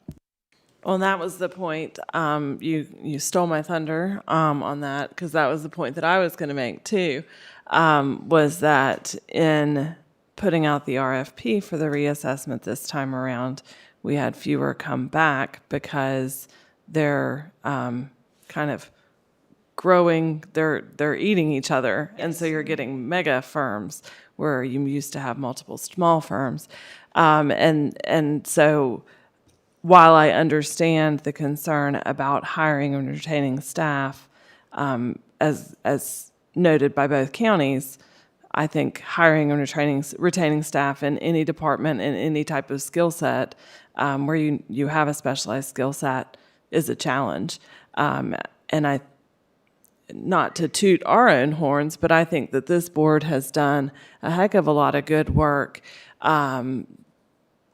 looking at quality of life issues, employee benefits, things that we can do creatively to attract, retain really excellent top-tier talent. And our benefit package and what we're able to offer employees is one of the leaders in our region, public and private sector. And so I think, maybe we could do a little bit better because we've got better to offer, or that would be my hope based on the work of this board to make that a reality. I also am in favor of looking at or advertising a public hearing because in good years and high growth years, we're not all growing the same. My district might grow at a rate that is slower than Steve's district, or vice versa. Property values could increase in my district faster than in his.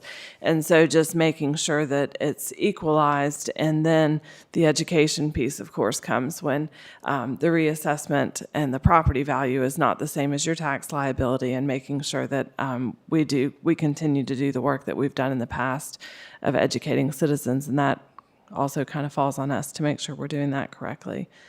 I think I've heard from Supervisors Biggs, Bone, Vice Chair Fujikowski, Supervisor Grafsky, and Supervisor Kitts that yes, we want to move forward with advertising a public hearing, which is the information that staff needs from this presentation tonight.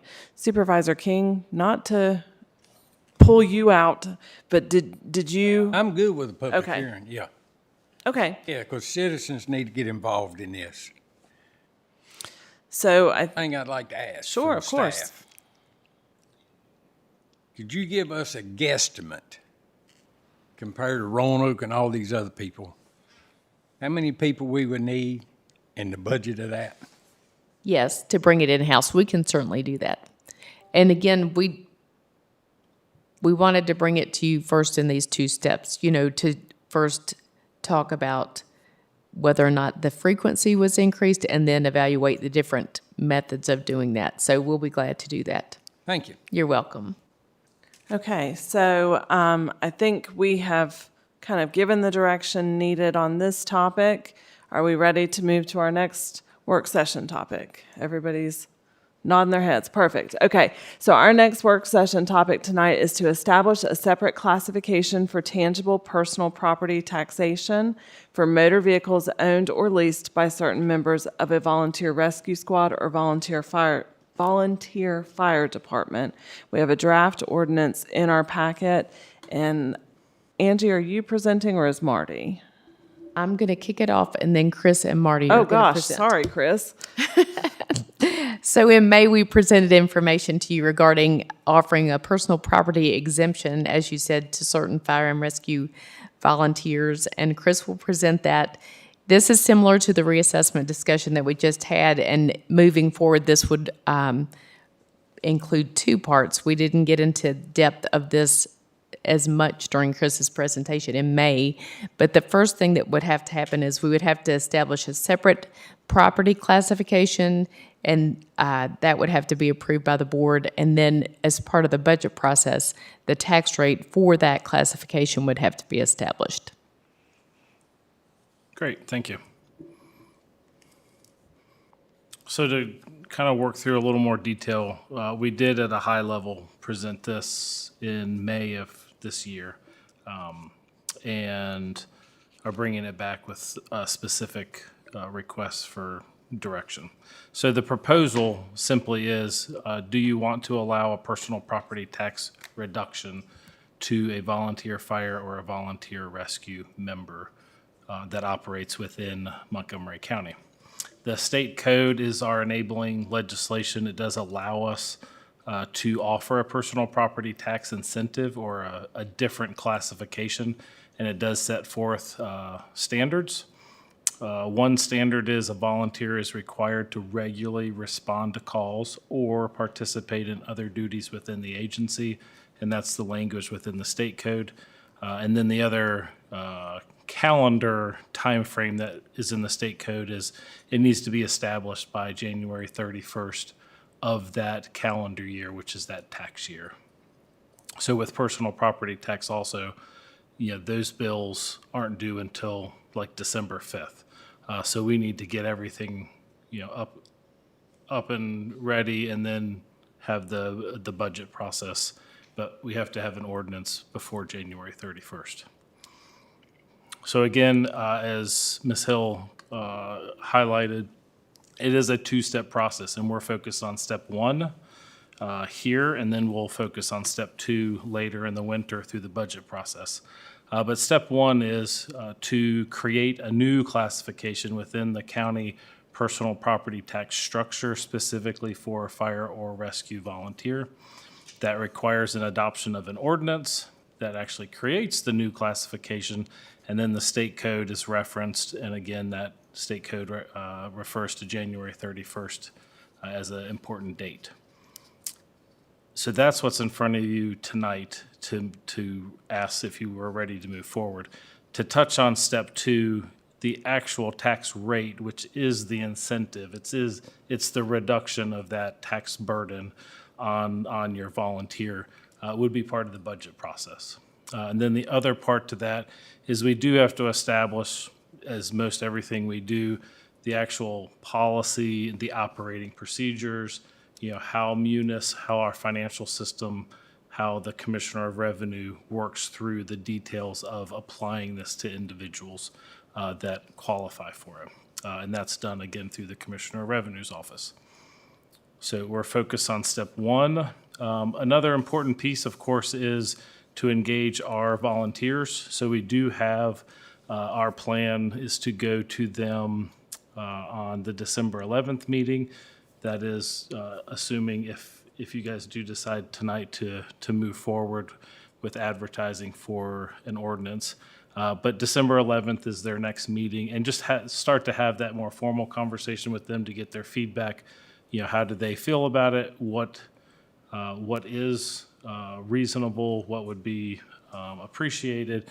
But also, probably most importantly, is how do we meet the intent of the wording of the state code? So we'll work through that because it does specifically kind of distinguish between a volunteer who maybe is active or a life member versus somebody who actively runs calls is the language. So we'll work through that and get that input and be able to bring that back to you. This also, just a couple things to clarify, it does include all volunteer fire and EMS agencies within the county. So that does include people who volunteer both within both towns as well as for Virginia Tech at the university through their rescue squad. It also only applies to the county personal property tax. This does not impact the towns, and they both deal with it a little bit different. Christiansburg does have personal property tax, and Blacksburg only has a license fee, and this does not impact the towns whatsoever. And this also applies to only one vehicle that volunteer has to actually own or lease, basically is responsible for paying taxes on. What we currently do is we do have an incentive, $23.50, where the county does have a reduction in the vehicle license fee for active volunteers. And we get that list from all of our chiefs in writing as to who that should apply to. And then that gets processed through the Commissioner of Revenue's office. So those are some important just points with that. And then ultimately, it's the direction of the board. The next step would be to schedule consideration and action of an ordinance to create a new classification for this at your December 15th board meeting. And that would be when you adjourn from work session under new business. If you choose to move forward and discuss that, we would be able to put that on for action at your December 15th meeting. So I'd be happy to answer any questions, and of course, Ms. Hill and Mr. McMahon can as well.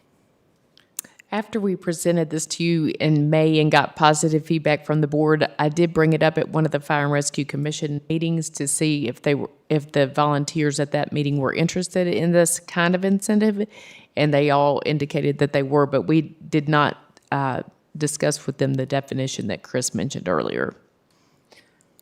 So with the December 11th Fire and Rescue Commission meeting, does it give you enough time between that Okay, so that would be sufficient to kind of get your questions answered of the volunteers. Chief Gary and I have talked about, and they have some advance notice, but giving them some questions to think about in advance so that when they're prepared when they come to the meeting. And I think it's basically, is the structure helpful? And then how would you guys define active? And that is different communities. We have found they do it a little differently. We just want to make sure that we agree on what we should do. And then different departments have different workloads. So how do you kind of help make sure that it's kind of fair and equitable? So. Okay. Well, let's see what kind of questions board members have. This is an easy yes for me. I don't have any questions. It's yes, I want to move forward with this. So let's see. We'll start with Supervisor King says no. So we'll start with Supervisor King. You really don't want to go first? I don't have no questions. Thank you. Supervisor Kitts, any questions, or do you? I'm full support of this, so. Supervisor King, are you in support of moving forward with this action as shown on the screen? I will abstain from, Oh, that makes sense. Okay, understand. Supervisor Bone? I do have a question or a couple of questions. So, just thinking in the extremes, is could we say zero tax? Yes. yeah. Okay. You just Is- can't go higher than the current Right, property tax rate. Could, is it just for the primary car used? Or is it all cars that the? No, well, we talked about whether it should be the one they use, but we came up with, in the ordinance, just they get one vehicle Any vehicle that they want? that they own or lease, and if they lease, they have to pay taxes. That's all I had. Yeah. Thank you. Okay. And they can change out the vehicle too, and get it prorated, so if they sign up for one vehicle, then sell it and get a new vehicle, then they can replace it. And through the proration process, they would then get their, Supervisor Biggs? I'm all for it. Supervisor Grafsky? I support this, but I do have one quick question. I want to recall in our previous discussions that we talked about a cap on this. Am I misremembering that? You're correct. I'm not saying I'm in favor of it. We just didn't talk about that. That's right. That would be the second part of the equation that would have to be evaluated during the budget process. Got it. Okay, thank you. yeah, and you can't really set a cap, but you could back into a cap, like, you could figure out what the The rate. first $30,000 in value of the That's vehicle right. or something Correct, like yeah, that. correct, right. Okay. Vice Chair Fitchikowski? Yeah, I'm in favor of moving forward with it. What? Okay. So I'm seeing everybody is in favor of it, in favor of moving forward. So we will request that staff schedule consideration and action of an ordinance to create a new tax classification for our December 15th meeting. Yeah, it's on the agenda for tonight for you guys to adopt a Okay. resolution. Oh, okay. Authorizing us, yep. I knew that. I know you did. Okay, so we have covered both the items of our work session. Is there a motion to come out of work So session? moved. Second. Any discussion? Madam Clerk, if you'll call the roll, please. Ms. Biggs? Aye. Mr. Grafsky? Aye. Ms. Bone? Aye. Mr. Kitts? Aye. Mr. King? Aye. Mr. Fitchikowski? Aye. Chair DeMotts? Aye. 7 ayes. Okay, the time is 9:07 p.m. We're going to take a 10-minute break. I'm giving us 11 minutes to 9:18 when the meeting will resume.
So we are back. And the next item on our agenda is our consent agenda. Is there a motion on the consent agenda? Second. Let's go. Whoa. Okay. We really made a motion on that. Any discussion about consent? Okay. Madam Clerk, if you'll call the roll, please. Mr. Grafsky, Aye. Ms. Bone, Aye. Mr. Kitts, Aye. Mr. King, Aye. Mr. Fitchikowski, Aye. Ms. Biggs. Aye. Chair DeMott, Aye. 7 ayes. Perfect. Moving into our new business, the first item of new business tonight is the boundary adjustment agreement with the town of Blacksburg. That was the subject of our public hearing earlier this evening. Is there a motion? So moved. Second. Okay, is there any discussion? I'm still kind of concerned about them two manufactured homes. I like to know what their ordinances are. So they're kind of unrelated, and please correct me if I'm wrong, because the manufactured homes were already in the town limits. I'm not sure. County. I'll check with the county attorney and share that information with the Aren't you board. the county attorney? No, I mean the town attorney.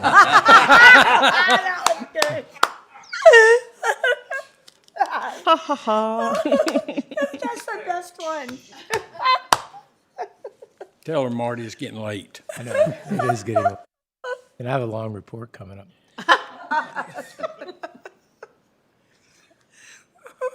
Is there any other discussion about that? Okay, are board members ready to vote? Okay, Madam Clerk, if you'll call the roll, please. Ms. Bone. Aye. Mr. Kitts. Aye. Mr. King. I'm going to vote no because I would like information about them two homes that people, that's their homes. Mr. Fitchikowski. Aye. Ms. Biggs. Aye. Mr. Grafsky. Aye. Chair DeMott, Aye. 6 ayes, 1 no. And I'll just note that I think it is still important to answer that question, so we certainly can get, okay, so we'll get that answer regardless. Next item of new business, resolution authorizing staff to advertise a proposed ordinance establishing a separate classification for tangible personal property taxation for motor vehicles owned or leased by members of a volunteer rescue squad or volunteer fire department. Is there a motion? So moved. Second. Okay, is there any discussion? Madam Clerk, if you'll call the roll, please. Mr. Kitts. Aye. Mr. King. Abstain. Mr. Fitchikowski. Aye. Ms. Biggs. Aye. Mr. Grafsky. Aye. Ms. Bone. Aye. Chair DeMott, Aye. 6 ayes, 1 abstain. Okay, and our last item of new business is a resolution of recognition for Supervisor Sarah Bone to recognize her service on the Board of Supervisors from 2018 through 2025. Is there a motion? So moved. Second. Okay, Second. we'll give you the second. Can we give Anthony the second since he's calling in? Time. All right. Aw, shucks. All right, is there any discussion? Madam Clerk, if you'll call the roll, please. Ms. Bone. Abstain. Okay. Mr. Grafsky. Aye. Ms. Biggs. Aye. Mr. Kitts. Aye. Mr. King. Aye. Mr. Fitchikowski. Aye. Chair DeMott. Aye. 6 ayes, 1 abstain. Okay, and now we'll move to reports, and our county attorney has promised a large report this evening, so we're all ready. I have no report. Wow.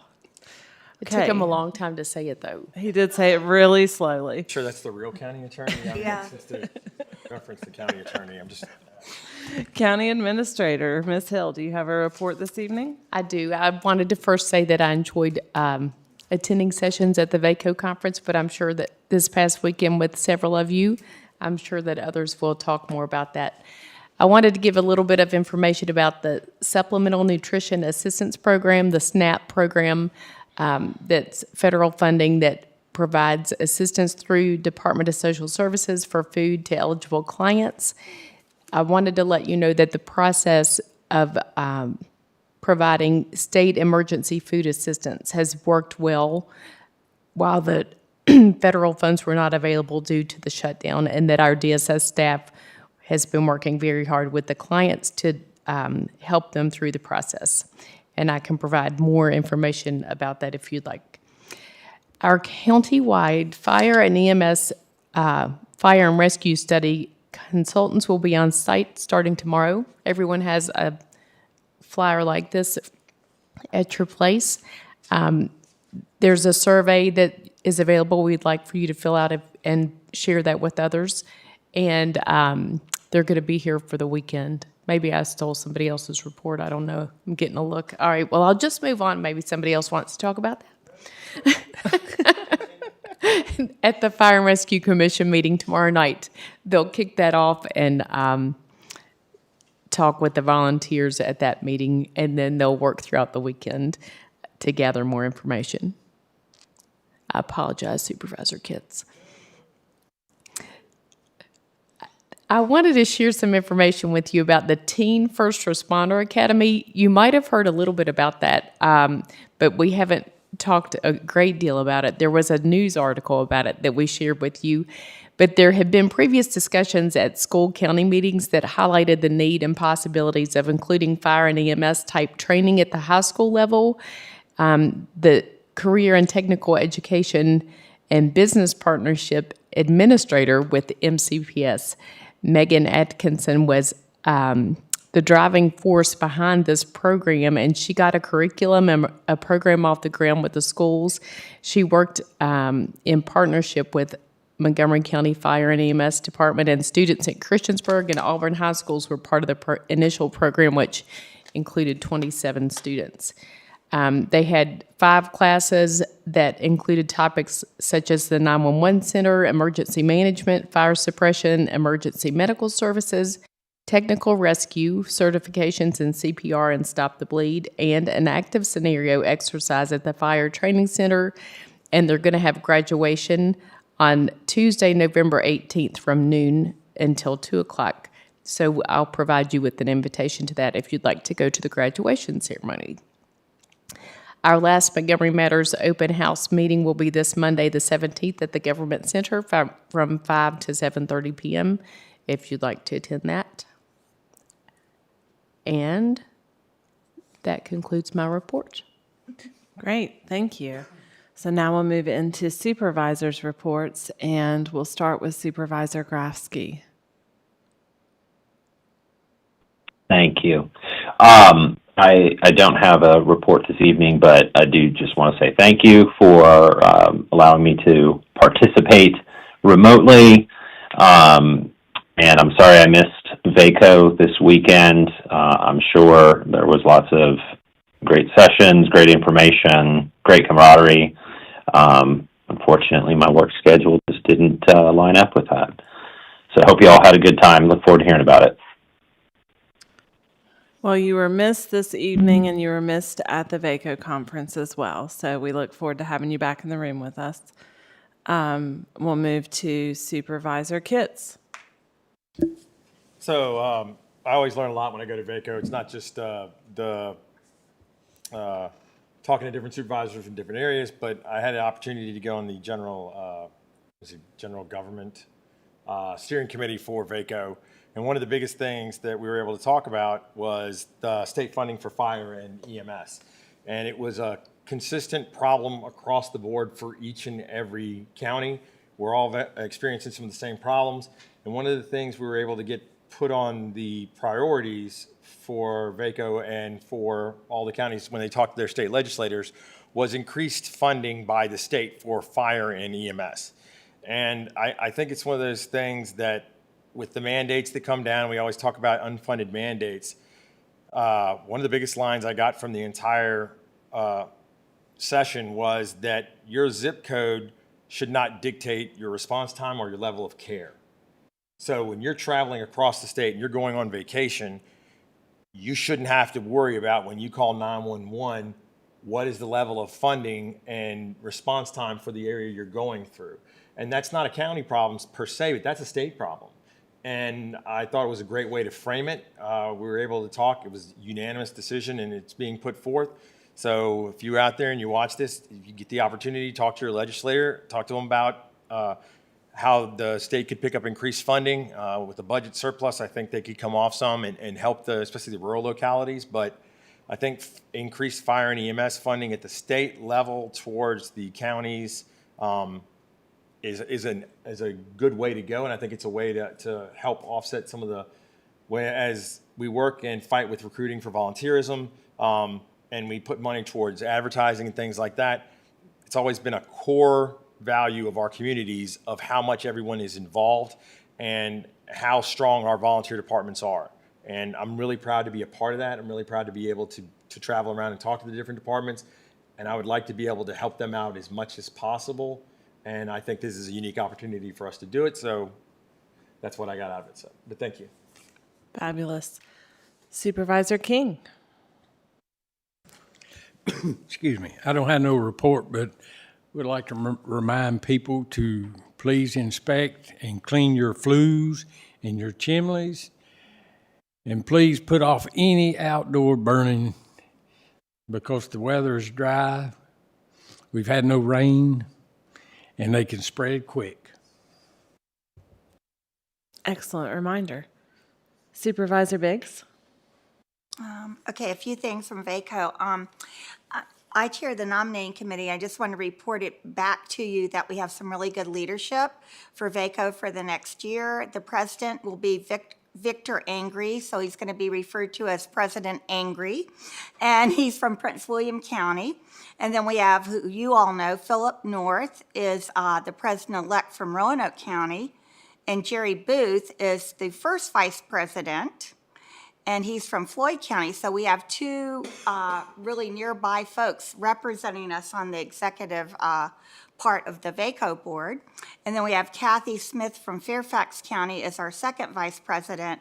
And then Donald Hart is our secretary treasurer. He's from Accomack County. I wanted to report that on the steering committee for education, again, our concern is to continue to advocate for funding for public education. We discussed the JLARC study. Again, pushing to have that, funds coming in because, as I've said my whole life, the state is not equal partner, but you guys know that. Okay, basically, if you look, I think the VACO legislative program consists of 26 pages, but it all comes down to we don't want any unfunded mandates. We want local control over our land use and everything else that we currently have local control over. And we want the JLARC study to be addressed by the General Assembly. And so I would just encourage our members to get involved with any kind of steering committee that they might be interested in. I know some of us already serve on committees. Also, if you're interested, and I think Supervisor-elect Gunan Karan is interested in the supervisor certification course. It's been shortened from 1.5 years to 9 months, and so I think it's well worthwhile, and anyone can take it at any time during their service. And so that's another way to get involved. And then I wanted to compliment our chair, Supervisor DeMotts. She was a moderator for the Economic Development Benefits of Future Energy Solutions work session that Vice Chair Fidzikowski and I attended. We sat in the first row, and we thought we were going to be there to cheer her on. We didn't have to do that at all. She did an outstanding job as moderator of that session, and that session had Delegate Kilgore, who some of you might know, and then they had the chair of the Chesterfield County Board of Supervisors, Jim Engel. And so Supervisor DeMotts not only entertained questions, but asked questions related to their presentation. What I walked away from that particular session was, and of course I already knew this, and you guys know it too, but sometimes we try to make everything black and white about energy, and it's not. There's a lot of shades of gray in there and a lot of things that have to be looked at and considered no matter what kind of energy you're looking at. So I found that to be really good. So congratulations, Chair DeMotts, on doing an outstanding job. You have a whole new career ahead of you as a moderator, and that's the end of my report. Thank you very much. I appreciate that. Supervisor Bone. I was trying to remember who all had spoken. I'm so sorry. Supervisor Bone. I'd like to congratulate fellow supervisors Fidzikowski and King for getting reelected. Overwhelmingly reelected, and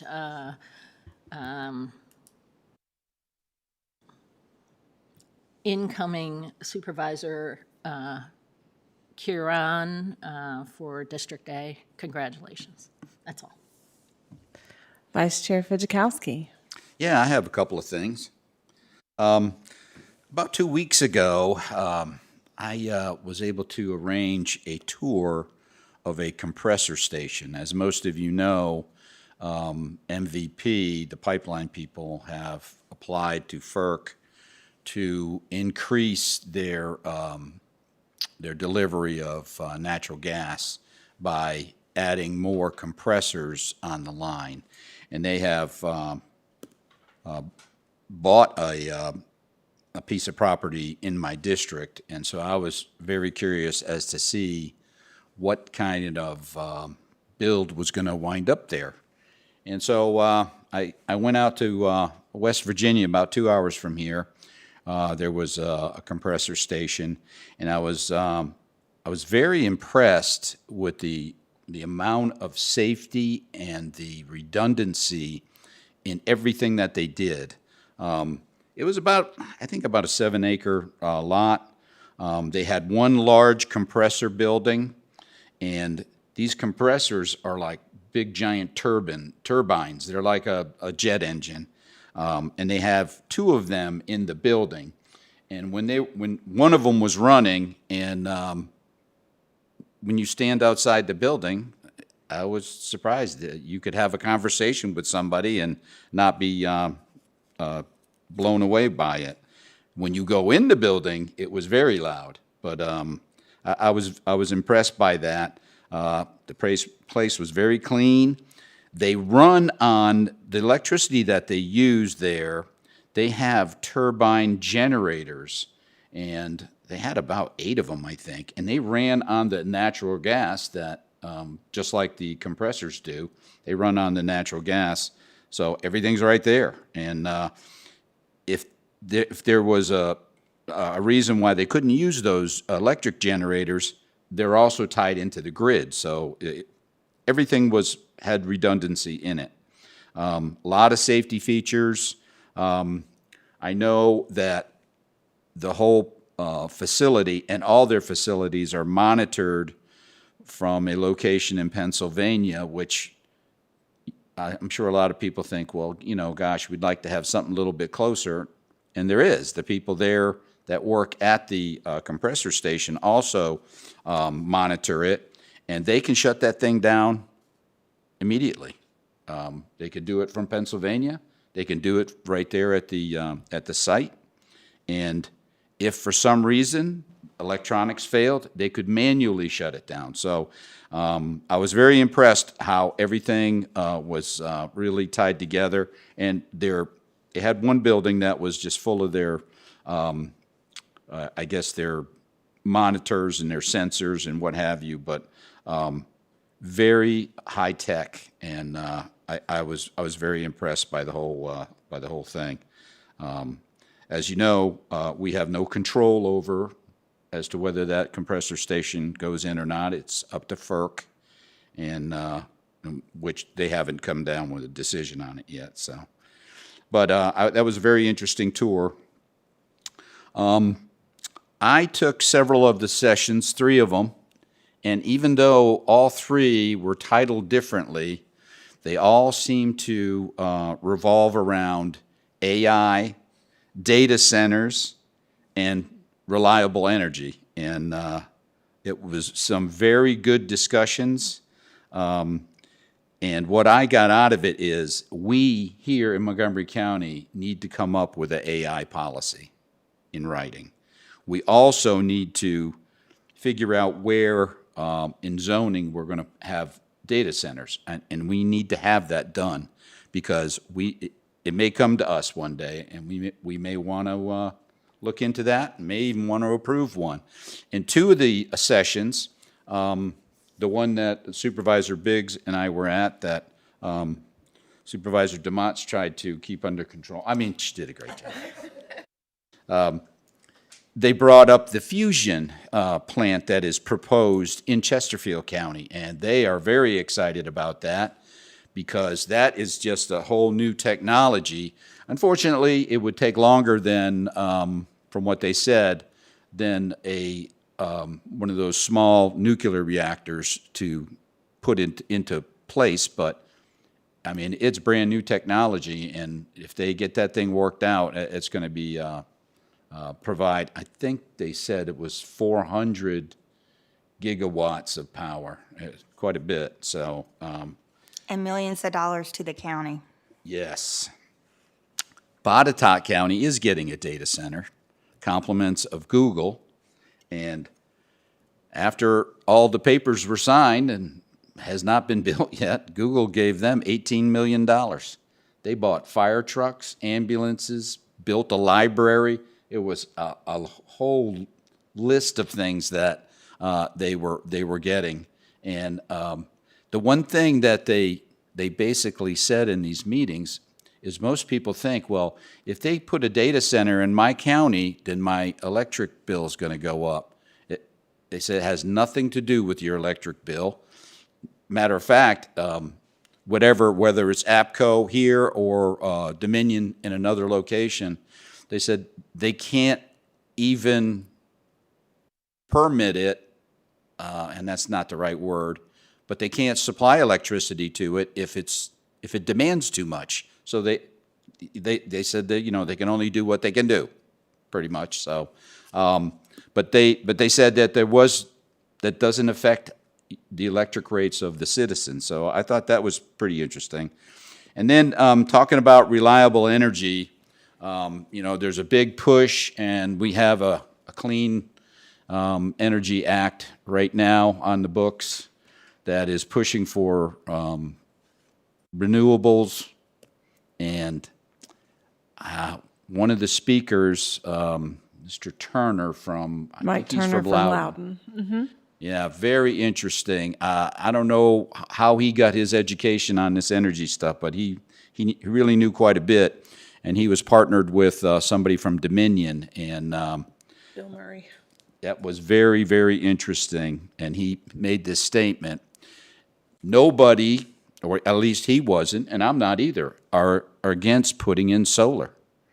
Not against it, not against the wind production, producing electricity by wind, not against it. But he said one turbine gas-fired generator would produce as much electricity as 250 acres of solar panels.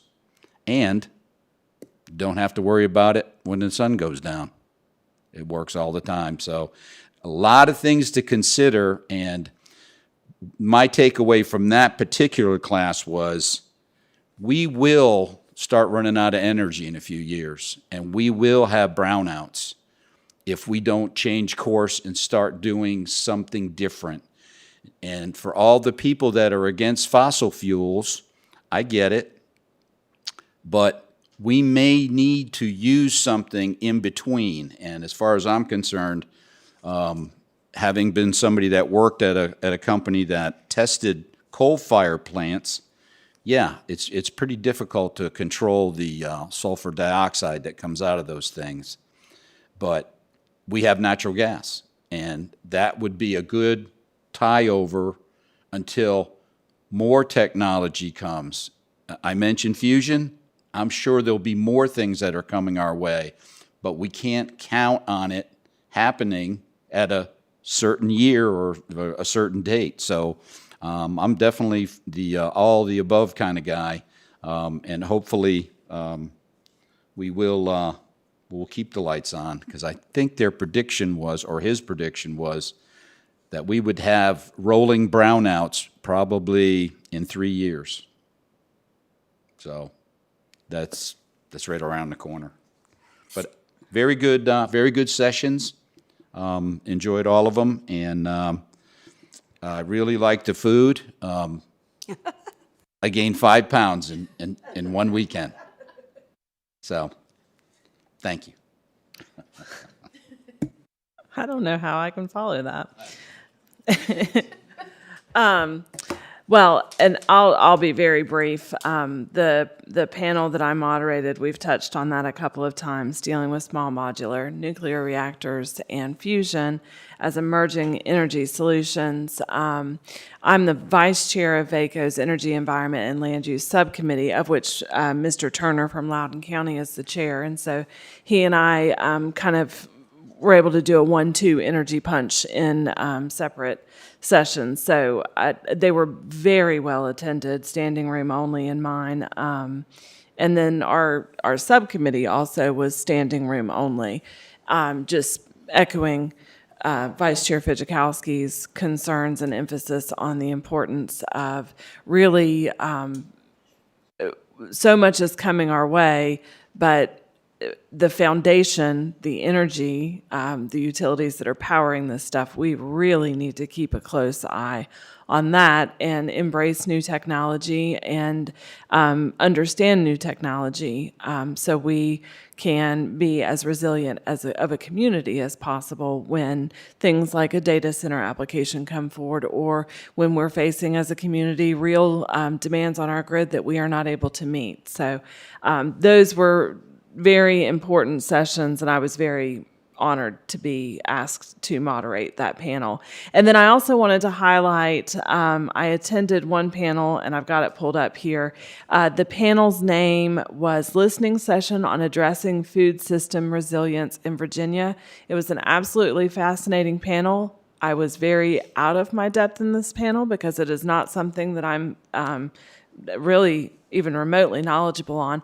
I attended the panel because District G resident Dr. Leah Kalinsky-Jones was the presenter in the panel, and it was absolutely fascinating. I learned so much, but I did want to just highlight that we had a Montgomery County resident, District G, make her way all the way to the conference to present as well. And so it was super great to see her in her element and talking about food system resilience. It was really a great conference. Glad we got to spend time together. Glad we got to learn together, and looking forward to kind of putting some of those ideas in action. So there being no other business before the board, this meeting is adjourned. Good night.